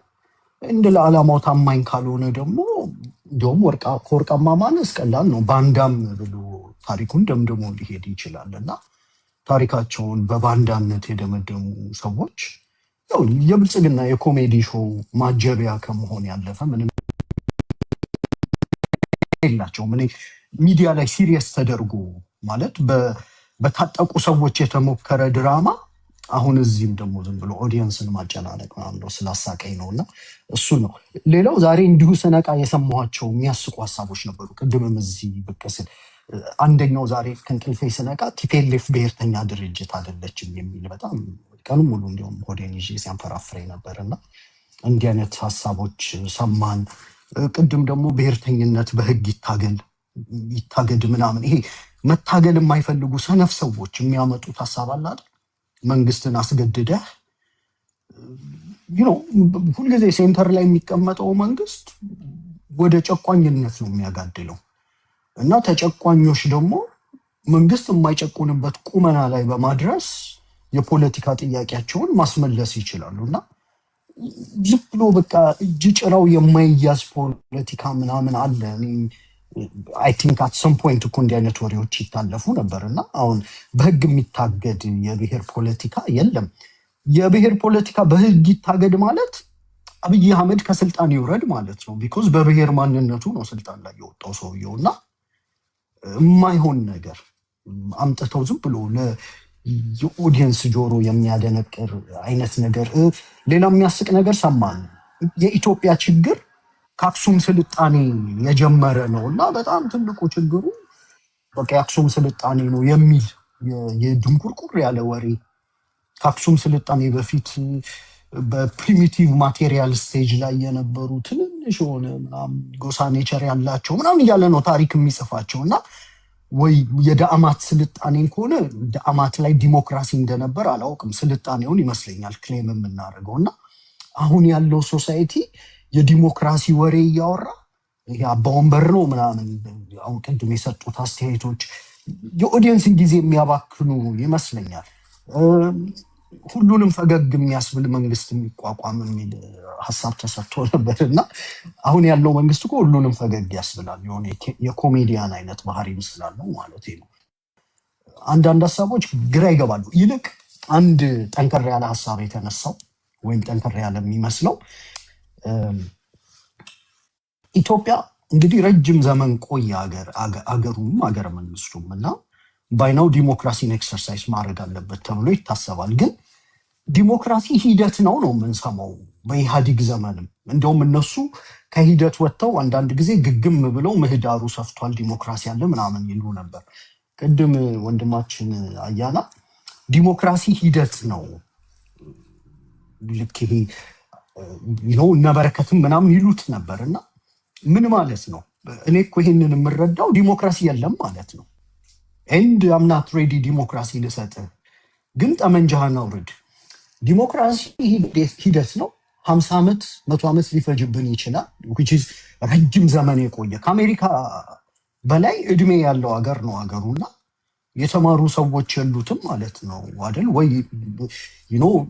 ይህ ሁሉ የተማረ የሰው ኃይል ባለበት ለኢትዮጵያ የሚበጅ ዲሞክራሲ መገንባት አይችልም ሶሳይቲው ብሎ ወይ ለሶሳይቲው ንቀት ነው ወይ ደግሞ የአምባገነንነት ባህሪ። ዲሞክራሲ ሂደት ሳይሆን ኦልሬዲ አሁን ያለው ሶሳይቲ አቴን ሊያደርገው የሚችል የሚጨበጥ የሚዳሰስ ነገር ነው። በእንትኖች ማለት ነው አትሊስት ኤምፔሪካል በሆኑ ነገሮች በተቋማት በምርጫ በምናምን ዲሞክራሲ እንዲኖር ማድረግ ይቻላል።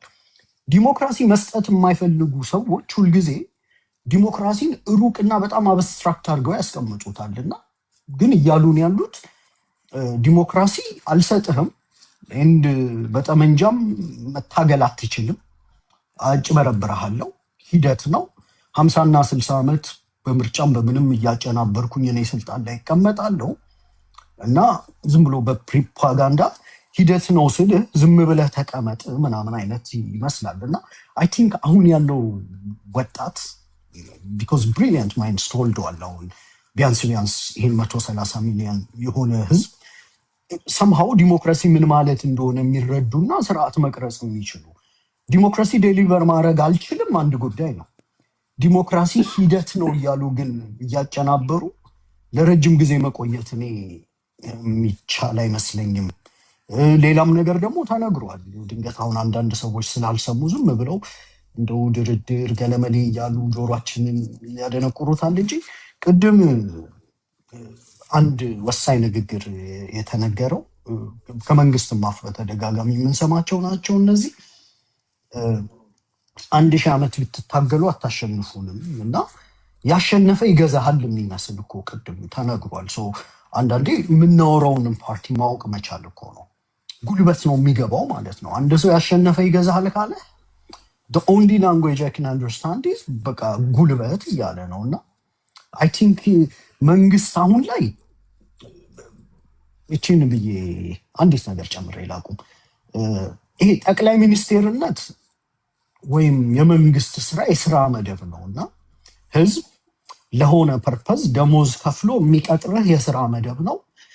ጆብ ዲስክሪፕሽን አለው። የህዝቡን ደህንነት፣ ዲሞክራሲ፣ ተቋማት፣ ገለመሌ ምናምን ታገለግላለህ ነው እና ያንን ካላሟላ ህዝብ ያባርርሃል ከስራ ማለት ነው። ህዝብ ከስራ ሲያባርርህ የመንግስትነት ሞኖፖሊ ኦፍ ቫዮለንስን ታጣለህ። የመንግስትነት ሞኖፖሊ ኦፍ ቫዮለንስን የምታጣው በህዝብ ይሁንታ ነው። በቃ ኖ ሞር አትወክለኝም ይልሃል ህዝብና ያው እናንተም ትሉታላችሁ ዲሞክራሲ ሂደት ነው አልሰጠንህም ዲሞክራሲ ስላላችሁት። ህዝብ ደግሞ ዲሞክራሲ ይገባኛል ብሎ ለዘመናት እየታገለ ልጆቹን እየገበረ ምናምን ስለመጣ አሁን ላይ ሞኖፖሊ ኦፍ ቫዮለንስ መንግስት ማውራት የሚችል አይመስለኝም። ግን ያው ጉልበት አለኝ በድሮንም በምንም እጨፈጭፈሃለሁ ምናምን ይመስላል። ግን ለድሮውንም ለታንክም የማይመቹ አይነት ትግሎች ሊኖሩ እንደሚችሉ አይ ቲንክ ባይናው ጥሩ ሌሰን የተወሰደባቸው ይመስለኛል። አንድ ፖይንት አሁን ከተባለው ልናገርና ላብቃ። ሌላው ይሄ በጣም ሰብስታንስ አቀንጭሮ እጅ እየሰጡ እየገቡ ነው የሚባል ነገር አለ። ልክ ነው፣ እጅ እየሰጡ እየገቡ ነው። ወዴት ነው ጥያቄው? የብልጽግና ኮረኔሎች፣ 10 አለቃዎች፣ 100 አለቃዎች ለፋኖ አደረጃጀት እጅ እየሰጡ እየገቡ ነው። በብዙ ቪዲዮዎች ላይ ምናምን አይተናል። ወታደር ክፍለ ጦር ምናምን እየፈረሰ ነው።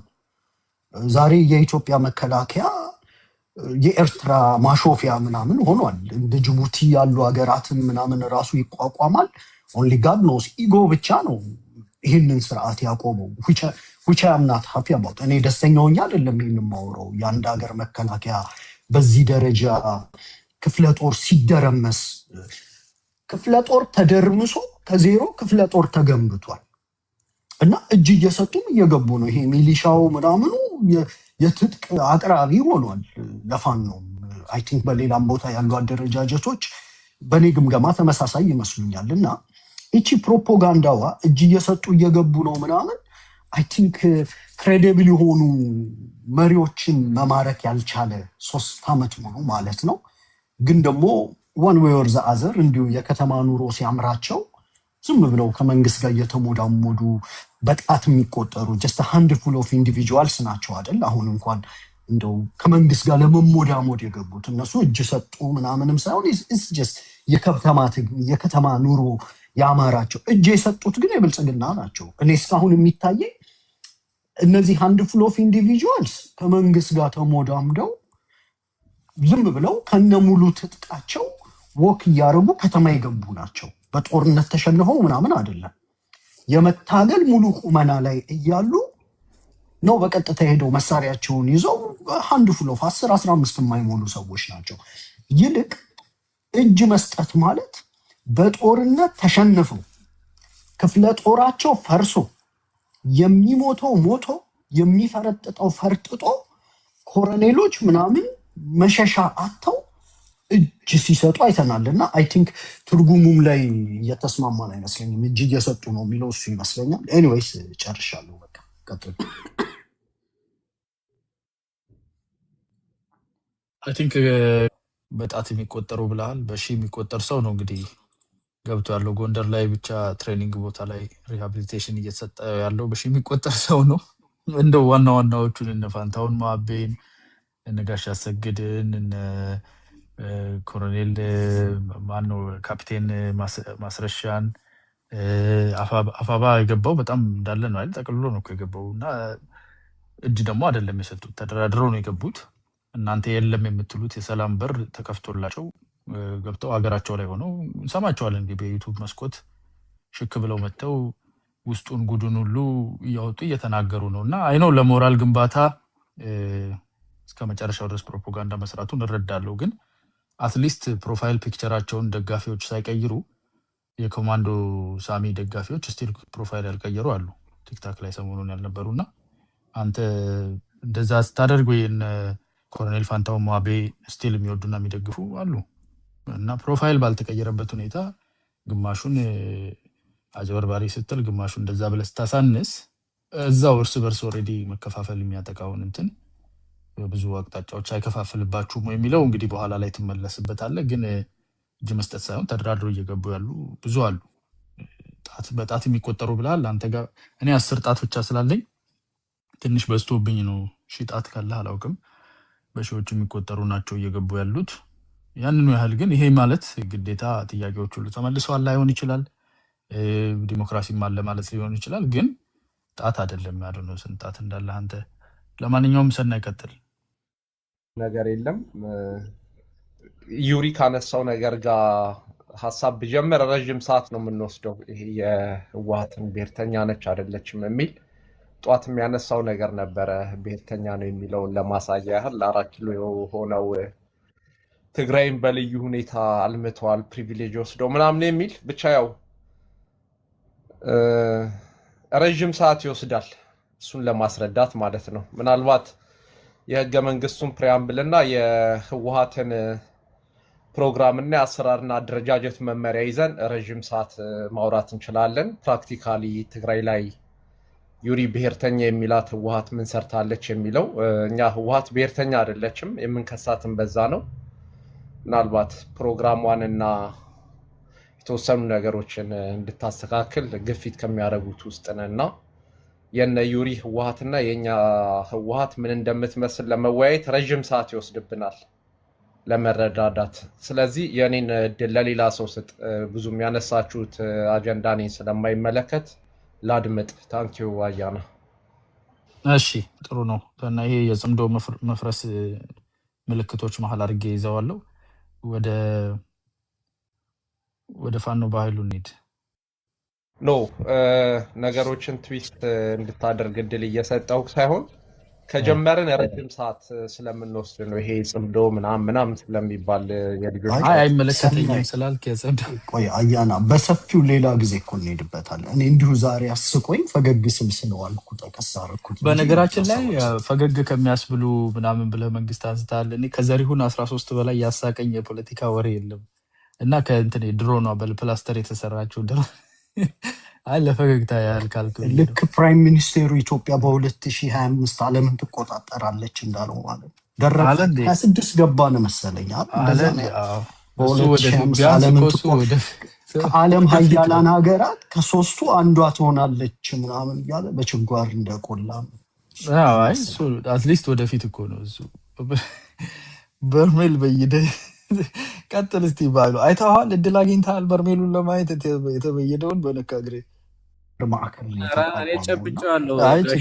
እንዴት ናችሁ ሁላችሁ? ስቁም የሚያሳዝኑም ደግሞ መሆን ተብለው ሸፍጥ የተሞላባቸው ንግግሮች ሁሉ እየሰማሁ ነበርና ከሞላ ጎደል ተመችቶኛል። ይሄን ቤት በጣም እየወደድኩት ነው የምር ለመናገር። እንደ እውነቱ አሁን ካነሳችሁት ላይ ጀምሩና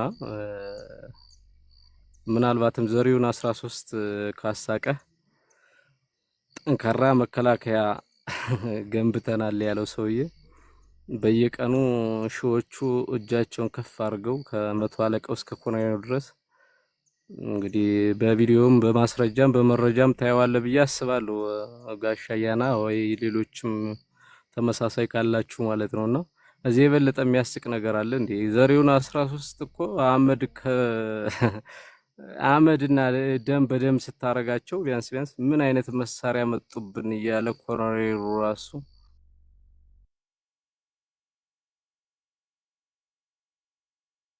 ጠይቅ የነበረበት ሁኔታ አለ። ራቀዙ ማመር ተሰማም ብትጠይቀው ሞር ዘሪሁን 13 ስለ ዘሪሁን 13 የደረሰበትን ጉዳት ቢያንስ ማመር ተሰማ በቀላሉ ይገልጽላል ብዬ አስባለሁ። ከዛ ሲቀጥል እንደው ወንድማይሉ ዛሬ ቴሌዎች ጋር መደወል ይኖርባል ነገሮች ኔትወርክ ትንሽ ይቆራረጣል። እነዛም ከማን ጋር ነው የተደረው? አሁን አዲስ መሪ ድርጅቱ መጣ ነው አሁን ይሰማል ጓዶች? በመሀል ትንሽ ይቆራረጣል። እንዴ ምን አስቀየማችኋቸው? አብረን ነው የምንሰራው ብለህ ትናንት፣ ዛሬ ደግሞ ቀነሱባችሁ። አይ ጠርተን ነው የምንሰራው ነው እንጂ አብረን ነው የምንሰራው አላልኩም። ጠርተን ይሰራሉ። ለህዝብ እስካገለገሉ ድረስ ለህዝብ እንዲሰሩ እናደርጋለን ነው። ያ ደግሞ እነሱም ፈቅደው ወደው ምናልባት አንድ ካድሬ የብልጽግና ካድሬ የሚጠይቃቸውና ከሚያዛቸው ስራ ውጪ ለኛ ብናዛቸው ወይም እንደዚህ አድርጉልን ብንላቸው በደስታና በፍቅር የሚሰሩልን የህዝብ አገልጋይ ድርጅቶች አሉን። አሁንም ድረስ ትንሽ ዋጋ እየከፈሉ ያሉ ማለት ነው። እነዛ ነው እንጂ ያልኩት ያው አብረን እየሰራን ነው እያልኩኝ አይደለም። ምክንያቱም የሚዘውራቸው በዋናነት ትልቁን ቦታ ይዞ ስርዓቱ እስከሆነ ድረስ አብረን እየሰራን ነው የሚል የሚያስደፍር ነገር የለኝም ለማለት ነው። ዙሮ አንዳንዴ ነገሮችን ቆም ብለን ስናስባቸው ማን ከማን ጋር ነው እየተደራደረ ያለው? ማንስ ከየትኛው ዛሬ አገዛዙ ላይ ገብቶ ነው እየሰራ ያለው? ማን ነበረ? ምንድን እየሰራ ነበር የሚለውን ነገር በጥቂቱ ማለት እፈልጋለሁ። እንደ እውነቱ ዛሬ እየገቡ ያሉት ትናንትና በአማራ ህዝብ ላይ ሲቀልዱ ሲያስቀልዱ ከዛም ከፍ ሲል ደግሞ የደም ቁማራቸውንና ንግዳቸውን ሲያጧጡፉ የነበሩ ያውም ደግሞ ሰውኛው በነፍስና በደም እንዲሁ በመስዋዕትነት እየቀለዱ የቆዩ ሰዎች ናቸው። ይሄ እውነት ነው፣ ሀቅ ነው፣ አይደበቅም። ማንም የሚያውቀው ነው። ምናልባትም አለማወቅ ወይም አለመስማት ከፈለገ ደግሞ ያን ጆሮውን የደፈነ ሰው ሊሆን ይችላል፣ ወይም መስማት ያልፈለገ ሰው ሊሆን ይችላል እንጂ እነማን ናቸው ብለን ስናይ ብዙዎቹ ትናንት የገቡት ዛሬም እየገቡ ያሉት እፎይ ተላቀቅነ ብለን እኛ ሁሌም አንድ የአይ ሙዚቃ ሰርቻለሁ በአጋጣሚ እፎይ ተላቀቅነ የሚል እሱንን የጋበዝኳቸው ሰዎች ናቸው በአብዛኛው የገቡትም ደግሞ ከዘው ከቤታቸው ነው ከአባታቸው ቤት ነው በየተራ ነው የፈሰሱት ወደዛው ነው የሄዱት እነዚህ ሰዎች እነማን ናቸው ብለን የዋላ ታሪካቸውን ስናይ በተመደቡበትና ሲሰሩበት በነበረው የፋኖነት ትግል ውስጥ በአስመሳይነት በአጭበርባሪነትና በደም ቁማር ነጋዴነት ሲንቀሳቀሱ የነበሩ 1 2 3 ተብሎ የሚጠቀሱ በጣም ጥቂት ሰዎች ናቸው ምክንያቱም ጥቂት ምልህ ቀድም ዩሬን ምን ያክል ጣት እንዳለ አላቀም ስትለው እሱን ልመልስልህ በዚሁ የፋኖ ሰራዊት አሁን በመቶ ሺዎች እየተቆጠረ ነው ከመቶ ሺዎችም አልፏል ምናልባትም እንግዲህ ቀጣይ ሊሆን የሚችለው ነገር ሀገሪቱን የመረከብ ደረጃ ላይ እስካለ ድረስ አሁን ላይ ያ ደረጃው የሰው ኃይሉም ሆነ የአቅሙ ሁኔታ ከፍ እያለ የሄደበት ሁኔታ ነው ያለ እኔ ባለውበት እንኳን በጎጃም ቀጠና ማለት ነው ከ50 ሺህ እስከ 60 ሺህ ከዛም ያለፈ የሰራዊት ክፍል ነው ያለ እነዚህ ሰዎች ሄዱም አልሄዱም እነዚህ ይህ የነበረው የፋኖ ኃይል ዛሬ እጅግ እየጠነከረና እያበበ ምናልባትም ከፍ ያለ የቴክኖሎጂና ዘመኑን የሚጠይቀውን የትግል ምዕራፍ እየተሸጋገረ የደረሰበት ሁኔታ ነው እንግዲህ እያየን ያለ ነው ይህ ደግሞ ሀቅ ነው የሚጨበጥ የሚዳሰስ ትልቁ ሀቅ ይሄ ነው እና እነዚህ ሰዎች አፋብን ሊወክሉ አይችሉም አሁን ባለው መዋቅራችን አፋብን አመራሮች ነበሩ ብሎ መናገር አይቻልም ለምሳሌ አሁን ከመጨረሻ ላይ ገባ የተባለው ጌራ የሚባል ሰው አለ እንኳን ቀርቶ አፋብንን አፋባሃ ተብሎ መጀመሪያ ላይ ተመስርቶ የነበረው የዚህ ችግር እየፈጠሩ የነበሩት የነ ማስረሻ ሁሉ ከነሱ ጋር በነበረው ንግግር መስመር ይዞ በነበረው ላይ እንኳን በአመራርነት ሊሰራም በአባልነትም ደግሞ ሊቀጥል ያልቻለ ከዛም ሲቀጥል ደግሞ ህዝብን እንደዚህ ያደርጋለሁ እያለ ታሪክ የስሙላ ታሪክ ብቻ ሲነግር የነበረ ግለሰብ ነው ሌሎችም በተመሳሳይ እንደዚሁ እንዲሁ ልገልጻቸው እንኳን በማልችል ደረጃ ማለት ነው ሁኔታቸውና ይሳቢያቸውን የሚታወቁና እኛም እንደማያስፈልጉን መጀመሪያው የምናውቃቸው ዛሬም ደግሞ በትልቁ ሲሄዱልን ሳይው ወደ አባታቸው ቤት ፈሰሱ ብለን የተነፈስንበት ሁኔታ ያለ እዚህ ላይ ትልቁ ልናስበው የምንችለው የያዝነው ትግል ነው ትግል ደግሞ ትናንትናን ያሳለፉትን በትግል ስም ምናልባት ትግሉን ከጀመሩ በኋላ ያጡት ትንሽ ነገሮች ሊኖሩ ይችላሉ በጣም ጥቃቅን የከተማ ህይወት ሊኖር ይችላል ድሎት እንግልትን አለመፈለግ ሌሎች ነገሮች እነዛ ነገር ሲደማመሩባቸው ሌላ ደግሞ ትልቁ አሁን ላይ በአብዛኛው የተካሄደውና በአብዛኛው ከብልጽግና ከአባታቸው ቤት የገቡት ሰዎች ሲሰሩት ወይም ደግሞ ሲያንጸባርቁት የነበረው ነገር በዋናነት የግል ፋኖ በኃይሉ እነኚህ ብቻ ናቸው ወይስ ሌሎችም አሉ አባታቸው ቤት የተቀመጡ ድሎት ውስጥ ያሉ አሁንም አሉ በድሎት የሚኖሩ ዝርዝር እሱ ምናልባት እንግዲህ ትግል ነውና ቀጣይ የምናያቸው ነው የሚሆነው በሂደት እኛም ዛሬ ከሌናቸው ይልንግር ባልችልም ግን በዋናነት የራሳቸውን ጥቅም ከህዝብ ጥቅም ያስበለጡ ጉዞዎች ሊኖሩ ይችላሉ ነገ መነጎዲያም አርበኛ መሪያችን ዘመነ ካሴ እንዳለው 4 ኪሎ ላይ ስንነግስ 4 ኪሎ ላይ ስንደርስ እንጦጦ ላይ ሊከዳ የሚችል አለ ነው ያለው እውነት ነው ይሄ ትልቅ ፋክት ነው አንዳንዴም እንደ ነብይም ስለሚያደርገው የሚናገራቸው ቃላቶች ሁሉ ፋክት እየሆኑና እውነታቸው እየተረጋገጠ የሄደበት ሁኔታ ነው እንግዲህ በምድራችን እያረጋገጥንና እያየን ያለ ነው ከዚህ ውስጥ እንግዲህ እነዚህ የሚሄዱ ሰዎች ባለቀው ትግል ውስጥ የገንዛ ድሎታቸውን የራሳቸውን ጥቅም በማስቀደም ምክንያቱም ከወጡለት አላማና ግብ ውጪ ራሳቸውን ጥቅም ወይም ኃላፊነት ላይ እዚህ ጋር እንትን ብልሃል ተቀንሰሃል ሲባል ወይም ደግሞ በዛ ተገምግሞ ሲወርድ ዘሎ ከብልጽግና ጋር ተደራደርኩ በሚል የይስሙላ የዚህ መቼም መከረኛ የአፍሪካ ዩኒየን አለ በፊት ሲጨማለቁበት የከረሙት በነዛ የተወሰኑ ሰዎችን አሰማርተው የሚዲያ ጋጋታ ለመስራት የሚሞክሩበት ምዕራፍ ነው እንግዲህ እያየን የከረምነው። አሁንም ቀጣይም ደግሞ ሊሰሩ የሚችሉት በዛ ልክ ነው የሚሆነው። ነገር ግን አሁን አብቅቷል፣ ትግሉ ያለቀ መሆኑን የምታየው እነዚህ የሚገቡት ልጆች ከየት ወደ የት ነው የሚገቡት? ትልቁ ማሳያችን ሊሆን የሚችለው እነዚህ ሰዎች ራሳቸውን መርምረው ራሳቸውን ለአማራ ሕዝብ አሳልፈው ወይም ለዚህ ለወጡለት ትግል አሳልፈው የሰጡ ቢሆኑ ምንም ቢከፋቸው ምንም ችግር እንኳን ቢፈጠር ትግል ነውና ያን በሂደት ማስተካከል እየቻሉ ነገር ግን ለጠላት ሄደው ያደሩ ከዛም ባለፈ ደግሞ ከዚሁ ከትግሉ ውስጥ ሆነውም እንኳን ለጠላት መረጃና ሌላም አቅርቦት እያቀረቡ ሲንቀሳቀሱ የነበሩ መሆናቸው ብዙ ማስረጃ ያለ መሆኑን ልታውቁት እንዲገባ ብዬ ነው። በዚህ ልክ ነው እንግዲህ እነዚህን ሰዎች ልገልጻቸው የምችለው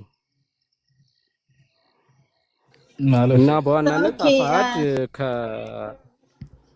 መጣሽ እንዴ? ምናልባት መጣ አፋሕድ በሚለው ድርጅት በበፊቱ አፋሕድ ማለት ነው የአሁኑ አፋብን ጋር የተቀላቀለውና አሁን ላይ ትክክለኛውን ትግል እያስኬደ ያለው የአማራ ፊገር ሆኖ የመጣውን የአፋብን ድርጅት እየመራ ያለ ውስጥ ያሉትን አያካትትም። እነዛ ጋር ግን እዛ ውጭ በፊት የነበሩት ግን መጀመሪያም ህዝብን ሲበጠብጡ ህዝብን ሲያስቸግሩ የነበሩ ናቸው። ከዛም በኋላ ጥያቄ ሲቀርብባቸውና ለምን ህዝብን መከፋፈል አስፈለገው ለምን የህዝብን ትግልና የዚህን የፋኖነት ተጋድሎውን ማጠልሸትና ወደ ሌላ አይነት ምዕራፍ ውስጥ መክተት አስፈለገ የሚል ጥያቄ ሲነሳባቸውና አስፈላጊ በሆነ ደረጃም ደግሞ ወደ እርምጃ ሲገባባቸው ዘለው የሚገቡት ሁሉ እንግዲህ ታጋይነን ካሉ አስቸጋሪ ነው። ያንንም ታጋይ ነው ብሎ ዛሬ በየሚዲያው ሲያስደሰኩረው የሚውለው ሁሉ ማለት አገዛዙ ማለት ነው በሚዲያ ጋጋታ የሆነ ነገር ፈጥራለሁ ብሎ አስቡ ከሆነ መቼም ተሳስቷል ብቻ ሳይሆን ያው እንደ ቀልድ ነው የሚወስደው። ከቀልድም ቀልድ ትልቁ ቀልድ ነው የሚሆነው። በዛ ልክ ነው የማስበው። እንግዲህ ሁኔታዎች ሁሉ በዚህ ልክ ነው የምገልጻቸው ጓዶች። ጥሩ ነው በኃይሉ። አይ ቀልድ እንኳን አይደለም። እናንተ እንኳን በመምጣታችሁ አሁን በውስጥ በጣም ብዙ መሬት ካሉ ኮንታክት የሚያደርጉ እየተፈጠሩ ነው እና ያሉት ጥሩ ሀሳብን ለማጥራት ለንግግርም ለወደፊት ለብዙ ነገር ይረዳል እና ሚዲያ እንደ ቀልድ የሚታይ ነገር አይደለም። ቴንክ ዩ። በጣም የሚገርመኝ ማለት በጣም ግራም የሚገባኝ እኔ ኢትዮጵያ ነው የምኖረው፣ አዲስ አበባ ብዙ የኢትዮጵያ አካባቢዎች እንቀሳቀሳለሁ እና ሌላ ሁለተኛ ኢትዮጵያ አለች እንዴ ምናምን ላለሁ ማለት ኢትዮጵያ ጦርነት እንዳለ ሲወራ በጣም ነው የሚገርመኝ እውነት ለመናገር ማለት ጦርነት የት ነው ያለው? ግራንም የሚገባኝ የሆነ እንትን አለ፣ ችግር የሚፈጥሩ ኃይሎች አሉ በየክልሉ። ከዚህ ውጭ ግን ጦርነት አላቅም ማለት እኔ ብዙ መከራከር አልፈልግም፣ ግን ጦርነት ኢትዮጵያ ውስጥ እንዳለ የሚያወራ ሰው ግን ቢነግረኝ ደስ ይለኛል። አማራ ክልል እዚህ አካባቢ ጦርነት አለ፣ ኦሮሚያ ክልል እዚህ አካባቢ ጦርነት አለ ብሎ ትግራይ የለም ይታወቃል። ከሰላም ስምምነት በኋላ ኦሮሚያ ክልልና አማራ ክልል ያለበት ጦርነት ያለበት አካባቢ ግን ቢነገረኝ ደስ ይለኛል። እኔ ኢንፎርሜሽን ስለሌለኝ ነው ማለት አማራ ክልል ከተሞች ሄዳለሁ፣ ኦሮሚያም እንቀሳቀሳለሁ ብዙ ጊዜ ማለት ነው እስከ ድሬዳዋ ምንም ነገር የለምና የት ማናት ኢትዮጵያ? ሌላ ኢትዮጵያ ልጅ እንዲህ ምናምን እላለሁ አንዳንድ ጊዜ። ድንገት ድሬዳዋ አማራ ሁለተኛ ጂኦግራፊ ጠፍቶብኝ ሁለተኛ ድርድር የሚባል ነገር አማራ ክልል ባህር ዳር፣ ጎንደር፣ ደብረ ብርሃን ነበርኩኝ ባለፈው ሳምንት ገብቷል። አማራ ክልል ሁሉም ከተሞች እሄዳለሁ። ባለፈው ሳምንት ደብረ ብርሃን ነበርኩ። እስከ ወልዲያ ምናምን ተንቀሳቅሼ መጥቻለሁ። ምንም ነገር የለም። የት አካባቢ እንዳለ በኋላ ልትነግረኝ ትችላለህ። ድርድር ማለት ለማንኛውም ድርድር ስለ ድርድር ሲወራ ህወሓት ህወሓት እንደ ሞዴል አይነት ድርድር እንደዚህ ነው እንደዚህ ማድረግ አለብን ምናምን እያላችሁ ደግሞ ህወሓት እንደ ሞዴል ማውራት ራሱ እኔ በጣም ያሳዝነኛል። ህወሓት የአብይ ተጋሩ እባክህ ትግራይን ባታሰደብ ርዕሱን ብትዘጋው ይሄ ጦርነት የለም እንዴ ማውራት ያለበትን ራፍ ሰናይ ከዚህ በፊት ነግረውታል ስለ ጦርነቱ። አሁን የአማራ ክልል ጦርነትን የለም ኦሮሚያ የለም። አይ እኔ እንኳን ገና ወደ ሐሳቤ እኮ አልገባሁም። አይ ስለ ትግራይ ነው እኩሉ አይደለም የግል ነው ገባኝ። መቀለድም ነው የሚቆጠረው እንደዚህ አይነት ነገርና አይ ሰናይ ተራስ ሰጥተህ በራስህ ተራ ብትናገር አይሻልም? እዚሁ ላይ ዲሞክራሲ እንደዛ ማለቱ ሳይሆን ትግራይ ነው እኩሉ አይደለም። ሰናይ እውነትህን ነው። ትግራይ ነው ማንንም አይወክልም። ትግራይን የሚወክል የለም። እሱ ራሱ ወክሎ ነው። ድንገት ጥበበ ካልሰማ የጦርነት ቀጠና ከሄድክ ግብዣ ቀርቦልሃልና ኤኒታይም ነበርኩ አለ። ባህር ዳር ነበርኩ አለ። እሺ በጣም አመሰግናለሁ። እዚህ እኔ ትግራይም አልወክልም፣ ማንም ሰውም አልወክልም። የሆነ አማራ፣ ትግራይ፣ ኦሮሞ የሚወክል ሰው አለ ብዬም አላስብም። እንደዛ አይነት ነገርም ሊኖርም አይችልም። ሲጀመር አይደለም ቲክቶክ ህዝባችን በጣም ትልቅ ህዝብ ነው፣ የተከበረ ህዝብ ነው። የትግራይ ህዝብ፣ የአማራ ህዝብ፣ የኦሮሞ ህዝብ ወክሎ እዚህ መጥቶ የሚያወራ ሰው አለ ብዬ አላምንም። ደፋር ነው እንደዛ ብሎ ካወራ። ትልቅ ህዝብ ነው፣ ክብር ያለው ህዝብ ነው፣ ታሪክ ያለው ህዝብ ነው። እዚህ መጥቼ እኔ ስለ ግለሰብ ስለሆነ ህዝብ ወክዬ ማውራት አልችልም። እንደዛ ብሎ የሚያወራ ሰው ካለ ግን ጤነኛ ነው ብዬ አላምንም። ለማንኛውም ህወሓት እንደ ሞዴል አድርጎ የሚያወራ ሰው ደግሞ በጣም ያሳዝነኛል። ምክንያቱም ባለፈው 50 ዓመት የተፈጠረ ችግር ነው፣ ህወሓት የፈጠረው ችግር ነው። አሁን ያለው የሰላም እጦት በኢትዮጵያ ውስጥ ያለው የህወሓት ምንጭ ህወሓት ነው። የሆነ ችግር ከውዚ ይታወቃል። ትግራይ የመጣ ጦርነት ከዛ ወደ አማራ የገባ ምንጩ በቃ ህወሓት ነው። ማንም ይሄ ምንም የሚያከራክር ነገር የለውም። ስለዚህ ህወሓት እንደ ሞዴል አድርጋችሁ እንትን ማድረግ እንትን ይለኛል። በአጠቃላይ ግን አሁን ሀገራችን የኢትዮጵያ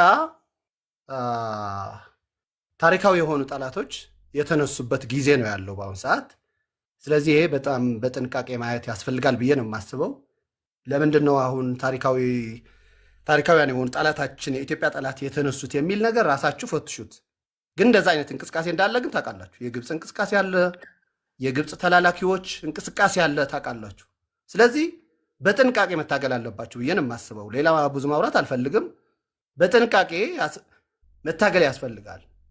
ለታሪካችሁ ለምናምን ብላችሁ ማለት ነው። ዶክተር አብይ በጦርነት እናሸንፈዋለን ምናምን ብላችሁ የምታስቡት ከሆነ እሱ የራሳችሁ ውሳኔ ነው። እኔ ሰላማዊ ትግል ነው የማምነው። የእርስ በርስ ጦርነት ሊኖር አይገባም ኢትዮጵያ ውስጥ ብዬ ነው የማስበው። ግን የቆየ ችግር ስላለብን መቼ ነው እንዴት ነው መፍታት ያለብን ሌላ እንትን ነው። ነገር ግን እኔ ጦርነት አልደግፍም። በሰላማዊ ትግል ነው የምታወቀው። አይ ሌላ አማራጭ የለም፣ ሁሉም ነገር ተዘግተዋል፣ አማራጫችን በቃ በጦርነት ነው ምናምን ብሎ የሚያስብ ሰው ካለ ግን ምንም ማድረግ አይቻልም። ምናልባት ከዚህ ውጭ ሌላ ማውራት አልፈልግም። ስለ መከላከያ የኢትዮጵያ መከላከያ እየተወራ ነበረ።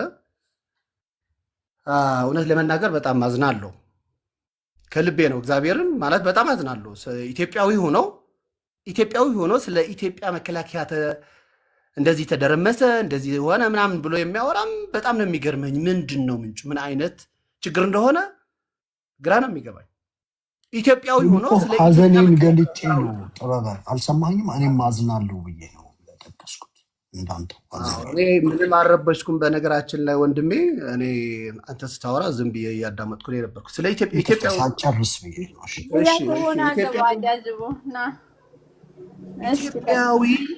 ኢትዮጵያዊ ነኝ እያለ ስለ ኢትዮጵያ መከላከያ ሰራዊት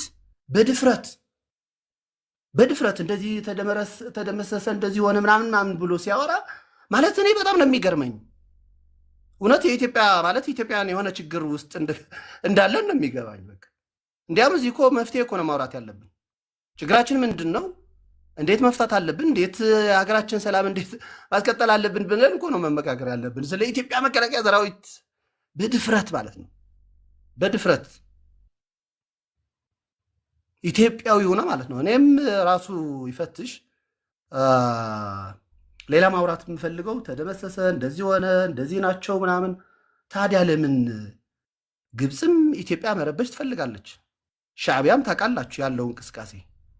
የህወሓት ታጣቂዎች አሉ። አማራ ክልል የሆነ ጽንፈኛ ኃይል አለ። ኦሮሚያ ክልል ለምን ታዲያ አማራ ክልል አይገቡም? ጠንካራ ካልሆነ የኢትዮጵያ መከላከያ ሰራዊት ለምን 4 ኪሎ ለምን አይገቡ? የህወሓት ጀነራሎች ገብተው ለምን አያስረንም? አዲስ አበባ ለምን አይገድለንም? ማለት ግራ የሚገባኝ ነው። ማዓት ግንባር የፈጠረ ኃይል ነው ያለው። ለምን አይገባም 4 ኪሎ? አቅም ካላችሁ ማለት የኢትዮጵያ መከላከያ ሰራዊት ደካማ ከሆነ ለምን አማራ ክልል ያለ ኃይል ለምን ጎንደር አይዝም? 4 ኪሎ እኔ በጣም ነው የሚገርመኝ። አያዋጣም፣ ለህዝባችን አይጠቅምም፣ ለአማራ ህዝብም፣ ለትግራይ ህዝብም፣ ለኦሮሚያ ህዝብ አይጠቅምም። እንዴ የሌለ ነገር ለምንድን ነው የምናወራው? ብሽሽቅ እኮ ኢኮኖሚያችን፣ ህዝባችን ሰላም ምን አማራ ክልል ዶክተር ይገደላል፣ አስተማሪ ይገደላል። በጣም ነው የማዝነው፣ በጣም ነው የማዝነው። ስለዚህ ጥያቄያችሁ በሰላማዊ መንገድ የሆነ ነገር ቢደረግ ደስ ይለኛል፣ ደስ ይለኛል ነው ግዴታ እንትን አይደለም። ግን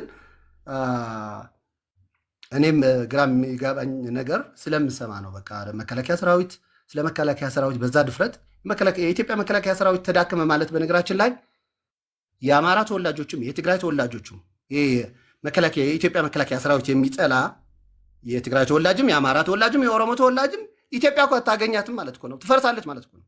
ጠላት ይመጣል እኮ ሌላ የውጭ ኃይል ማለት እንዴት ኢትዮጵያ ሳልበት ትሰጣለህ?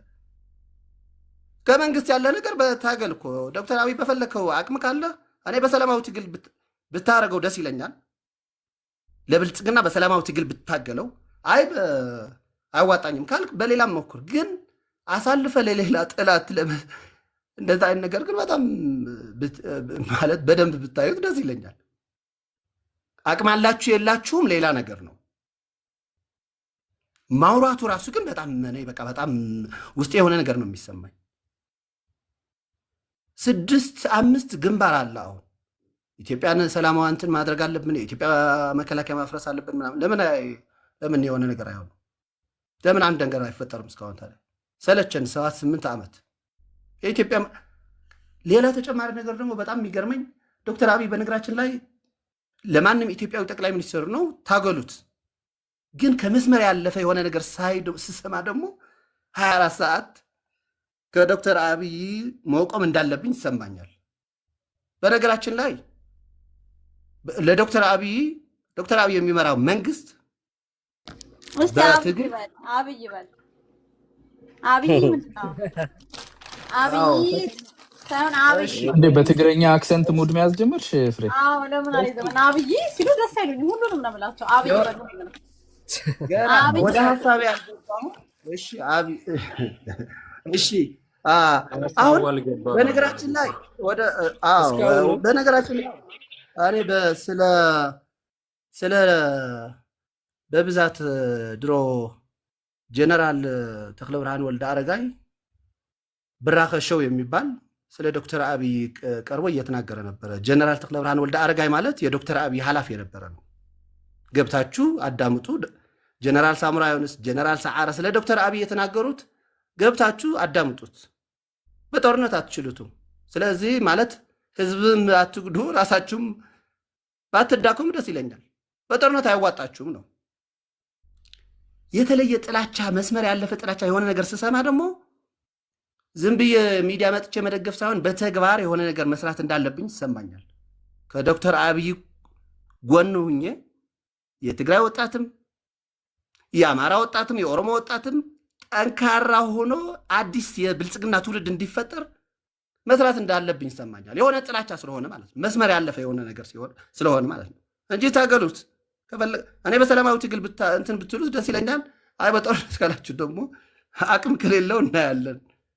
የህወሓት ጀነራሎች ጠይቁ ስለ ዶክተር አብይ እውነተኞች የሆኑ እነ ቢንያም ተወልደም ምናምንም ብዙ የህወሓት ጀነራሎች ተናግረዋል፣ እውነተኞች የሆኑ ማለት ነው። በነገራችን ላይ ጀነራል ተክለ ብርሃን ወልደ አረጋይ አዲስ አበባ ነው ያለው። አሁን ቢንያም ተወልደም ምናምንም ማለት ነው። ቢንያም እኮ ግን አብይ እብድ ነው ብሎ እኮ ነው የተናገረው እኮ። ቢኒያም ተወልደ እኮ ገብተህ ያው ሌላ ማውራት የምፈልገው ከዚህ ሶስተኛ ደረጃ የመጨረሻ እብደትን ቆይ በተራ አመሰግናለሁ። በተራ ታውራላችሁ። በተራው ታታደርጉት በተራው እሱ ዝም ብሎ ነው የሚያዳምጠው። ባይዘው እና አዳምጡት። የሚናገረው ነገር ትንሽ ስለሚቆጠቆጣቸው ነው። ቻሉት፣ እየፈወሳችሁ ይሆናል። እየሳቅን ነው። አያና መድኃኒቱ እየሰራ ነው። ለዛ ነው የሚያቃጥላቸው። እኔ በተራ በመሀል ስትገቡ ያው ሰዓት እየጨመርኩ መሄድ ነው። ምንም እንዲያም እኔ እንትን ስለምል ነው። ለማንኛውም ግን በአጠቃላይ ማውራት የምፈልገው በአሁኑ ሰዓት የኢትዮጵያ ታሪካዊ ጠላቶች እነ ግብፅ ምናምን የተነሱበት ምክንያት ሳይ በኢትዮጵያውነቱ የማይደራደር መንግስት አለ ማለት ነው ብዬ እንዳስብ ነው ያደረገኝ። ምክንያቱም ስለ ቀይ ባህር ስለ እየተሰራ ያለው ትላልቅ የሆኑ ፕሮጀክቶች ይታወቃሉ። ህዳሴ አባይ አልቀዋል። ብዙ ነገርም እየተሰራ ነው ያለው ሀገራችን ውስጥ። ለዛ ነው ታሪካዊ የሆኑ ጠላቶች የተነሱባት ኢትዮጵያ ብዬ ነው የማስበው። ስለዚህ በጣም በጥንቃቄ ብታገሉ ደስ ይለኛል። ልክ እንደ ህወሓት በአንድ እንዳይሆን ታሪካችሁ ታሸንፋላችሁ ብዬ አላምንም። ግን በአንድ እንዳይሆን ታሪካችሁና ህዝባችን ደግሞ የህዝባችን ስቃይ የህዝባችን ሰላም አትረብሹ። አማራ ክልልም ኦሮሚያ ክልልም ትግራይ ውስጥ ያለው ሽፍታ ቡድንም ማለት ነው። ስለዚህ እኔ የምለው ጥበበ ግን ከአንድ ጠላት ከህወሓት 3 አደረካቸው በአንዴ። ቀስ እያልክ ጠላት ብታበዛ ይሻልህም ለአንተም ለመኖር ስትል። አይ አሁን እኮ ዋናው ጠላታችን የኢትዮጵያ ጠላት ህወሓት ነው። ህወሓት የግብፅ ተላላኪ ነው። የህወሓት ተላላኪ ደግሞ አለ። አሁን እኮ እንዴት መሰለሽ፣ ዋና ታሪካዊ ጠላታችን ግብፅ ነው። የግብፅ ተላላኪ ሻዕቢያ ነው። ተላላኪ ህወሓት ነው። ህወሓት የሚልካቸው ደግሞ የሆኑ የተወሰኑ ግን እዚህ ታች ላይ ማለት ነው እንትን ላስተካክልላቸው። ዚስ ጋይ ከአብይ በፊት ህወሓትን ይቃወማል እና ለአብይ ብሎ የተቃወመ እንዳይመስላችሁ። ድሮም ህወሓትን አይወድም፣ ይቃወማል ከድሮም። ይህ ነገር አይኖረን። ቅድም ፍሬ አንድ ነገር ብሎ ነበር። ህወሓት ብሔርተኛም ኢትዮጵያዊም አይደለም ብሎ ነበር። ሳጨርስ ጥበበ እንዲመልስን ኢትዮጵያዊም ብሔርተኛም ካልሆነ ምንድን ነው የሚለውን በዛው የስልጣን ኃይል በቃ ለስልጣን ልመልስልህ። ዩሪ የፍሬ ልንገራት የመጨረሻ ሀሳቤ ስለታደሰ ወረደ ስለ ዶክተር አብይ ያነሳው ዩሪ ወንድሜ፣ ዶክተር አብይ ኦማር የኔ ሰዓት ይጨመርለት ብሏል። አልሰማሽም? ዩሪ ወንድሜ ድምፅ በጣም ባይሆን ጥያቄ ወያኔን አንድ ላይ ነው። ወያኔን ብሔርተኛም አይደለም። ወያኔ ማን ነው? ህወሓት ነው የምትሉት። ህወሓትን ብሔርተኛም አይደለም ኢትዮጵያዊም አይደለም ካልክ ታዲያ ምንድን ነው ብዬ ታች ጠይቄ ነበር። አልሰማህም? የራስህን ብሔርተኛ አይደለም እኮ ብለሃል። ብሔርተኛ ለመሆኑን ማምናለሁ። ኢትዮጵያኒስት ነው ግን እሱ እኮ ከሁለቱም አስወጣው። ግብፅ አረገ። ኢትዮጵያ እንትን አይልም ማለት ነው። ለኢትዮጵያ ብሔርተኝነት የኢትዮጵያ ብሔርተኝነት ሳይሆን እኔ እናንተ እኮ ባንድ እሱ ይመልስ። ስለ ታደሰ ወረደ ለፍሬ ልንገራትና እሺ ዩሪ ምን መሰለህ፣ መጀመሪያ ኦማር ወንድሜ ህወሓት ኢትዮጵያዊ ኃይል ነው ካልክ እንዴት የኢትዮጵያ ከፋፋይ የሆነ ህገ መንግስት ኢትዮጵያ የሚከፋፍል አስተሳሰብ ያለው ኃይል ኦሮሚያና አማራ እንዳይስማሙ የሚሰራ ትግራይ ውስጥ የሰራ ሴራ ታውቃለህ። እርስ በርሳችን ጥርጣሬ ውስጥ እንድንገባ ያደረገን ኃይል ነው። አፋር ሌላ ታጠቃ ኃይል አለን። ትግራይ ውስጥ ይሄ እኮ የህወሓት ውጤት ነው።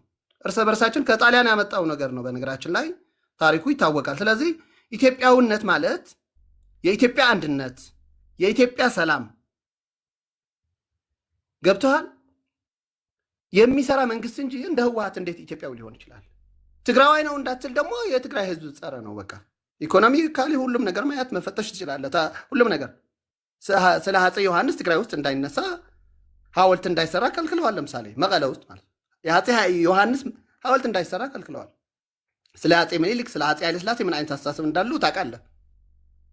አሁን ወደ ዶክተር አብይ ልምጣለሁ። ዩሪ የአፄ ምኒልክ ሙዚየም ዓለም እያነጋገረ ያለው ሙዚየም ነው አዲስ አበባ የተሰራው። የአፄ ኃይለሥላሴ ቤተ መንግስት በአጠቃላይ ዶክተር አብይ ወታደርን ነው የነበረው። ውትድርና ውስጥ የነበረ አንድ ሰው ኢትዮጵያዊ እንደሆነ ይታወቃል። ማንም ሰው ደግሞ ይናገራል። አሁን በእርግጥ በጣም የምወደው ዲያቆን ዳንኤል ክብረት 36 መጽሐፍ የጻፈ ሰው ስለ ዶክተር አብይ ሲያወራ የመጀመሪያ የሚናገረው ስለ ኢትዮጵያዊነቱ ነው። ገብተዋል። ኢትዮጵያዊ መሆን ዶክተር አብይ ምናልባት ይሄ ድክመት አለበት ምናምን ብለህ ማውራት ትችላለህ። እሱ እንትን አለህም። ኢትዮጵያዊ መሆን ግን አንድ ታሪክ መፈተሽ ትችላለህ። ሁለተኛ የሚያደርጋቸው ነገሮች ማየት ትችላለህ። አሁን ሀገራዊ ምክክር ኮሚሽን አለ ማለት ህገ መንግስት የሆነ ነገር ይደረጋል ማለት እኮ ነው። ሀገራዊ ምክክር ኮሚሽን ዝም ብሎ 4 ዓመት በጀት የሀገር በጀት እየወሰደ ዝም ብሎ እንትን ሊሆን አይችልም። በሰለጠነ መንገድ በተጠና መንገድ ህዝብን ባሳተፈ መንገድ ይሁን ስለተባለ ነው እንጂ 4 ዓመት ምናምን የቆየው። ሀገራዊ ምክክር ኮሚሽን እኮ የታሪካችን ክፍተት የህገ መንግስቱ የባንዲራ ምናምን እያጠና እኮ ነው ያለው። ከአማራ ክልልም ከሁሉም ክልል ወስዷል። አሁን የትግራይ ብቻ ነው የቀረው። ለትግራይ ብቻ ተብሎ ነው በነገራችን ላይ 8 ወር የተራዘመው ሀገራዊ ምክክር ኮሚሽኑ ማለት ነው። ለትግራይ ብቻ ተብሎ ማለት ነው። በጣም ነው የማመሰግነው ፌዴራል መንግስት ለትግራይ ህዝብ። የትግራይ ህዝብ የፈለገው ቁጥሩ የፈለገው ይሁን ግን ለኢትዮጵያ ያደረገው አስተዋጽኦ ቀስ እያልኩ በመሬት አደርግ ብልጽግና ለትግራይ ሲል ኑሮውን አቆሟለን ትለን ትንሽ ነው የቀረ ኳስ በመሬት እሱ የታደሰ ወረደ ነግርሻለሁ እኮ ታደሰ ወረደ ነው ፕሬዚደንትሽ ፍሬ ታደሰ ወረደ በጀቱ የት እንደወሰደው የኮሪደር በጀት ዶናልድ ትራምፕ ነው። ኢትዮጵያዊ ነሽ እኮ ትግራዊት ነሽ፣ ከዛ ኢትዮጵያዊት ነሽ። ስለዚህ ታደሰ ወረደ ለኮሪደር የተሰጠው በጀት የተለያለ እንደ ሌሎች ክልሎች የተፈቀደለት በጀት አለ። በነገራችን ላይ ታደሰ ወረደ ምክትል በነበረበት ጊዜ ከ50 ቢሊዮን በላይ በጀት እንደተሰጣቸው ፊት ለፊታቸው ተነግረዋል። 50 ቢሊዮን ማለት የትግራይ የ6 ዓመት በጀት ምናምን ነው። ጌታቸው ረዳ ቁጭ ብሎ ከጠቅላይ ሚኒስትር ተናግረዋል። የኮሪደር ፕሮጀክት የብዙ በጀት ተወስደዋል። ስለዚህ ታደሰ ወረደ በህግ ይጠየቃል ወይ? ወዴት ነው የወሰዱት? ሌላ ነገር ነው። መቀለ ለምን ኮሪደር ተሰራ? በህግ ይጠየቃል። ተረጋጋ። ለምንድን ነው የሚጠይቀው? የኢትዮጵያ ጋቨርንመንት ስራውን የሰጠውን ብር በስነስርዓት ካላዋለው፣ ህዝቡ ላይ ካልዋለ፣ ትግራይ ላይ ካልዋለ ለምን ይመርጠዋል? ድጋሚ ትቀልዳለህ እንዴ? ጨዋታ ነው እንደያዛችሁት እናንተ። ቀረበ እኮ ታደሰ ወረደ እኮ የተሰጠኝ በጀት 68,000 ወጣት የስራ ዕድል ፈጥሬያለሁ፣ እንደዚህ ፕሮጀክት ወደ ስራ እንዲገቡ አድርጌያለሁ ምናምን የራሱ እኮ እንትን አቅርቧል እኮ። እሱ መቃወም ነገርኩሽ እኮ እኔ እና አንቺ የትግራይ ተወላጆች ነን። ይሄ እንትን ማድረግ አለብን። እንዴት በዋናነት መታገል ያለብን እኛ ነን። አይ ጠቅላይ ሚኒስትር ወደ መቀለ ሄዶ መታገል አለበት ካልሽ ሌላ ታሪክ ነው፣ ሌላ እንትን ነው። መጀመሪያ መታገል ያለብን እኛ የትግራይ ተወላጆች ነን። ቻለው ይሄ ዶክመንት አለኝ እያለ ነው ፌዴራል መንግስት። ስለዚህ ታደሰ ወረደ ደግሞ የተሰጠኝ የ1 ዓመት በጀት እንደዚህ ዝርዝር አቅርበዋል።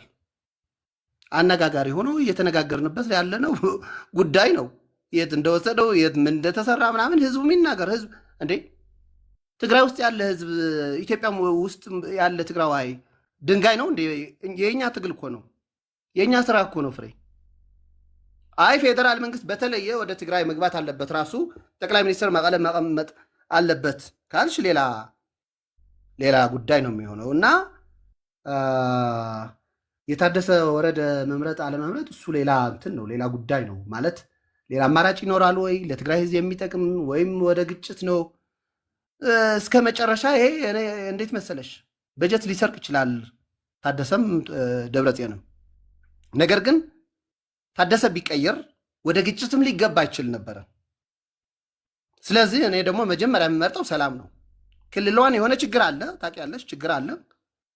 ነገር ግን የሆነ ነገር ማለት ህዝቡም ወይም እነሱ ደግሞ የሆነ ሰዓት ከችግራቸው ወጥተው ምን ይታወቃል፣ አይ በቃ ካሁን በኋላ ይበቃናል፣ በንግግር ጥያቄያችን በሰላማዊ መንገድ እንዲፈታ እንፈልጋለን ሊሉ ይችላሉ። የሆነ ምናልባት አይታወቅም፣ የእግዚአብሔር ነገር። ደብረጽዮን እንደዛ ሊል ይችላል።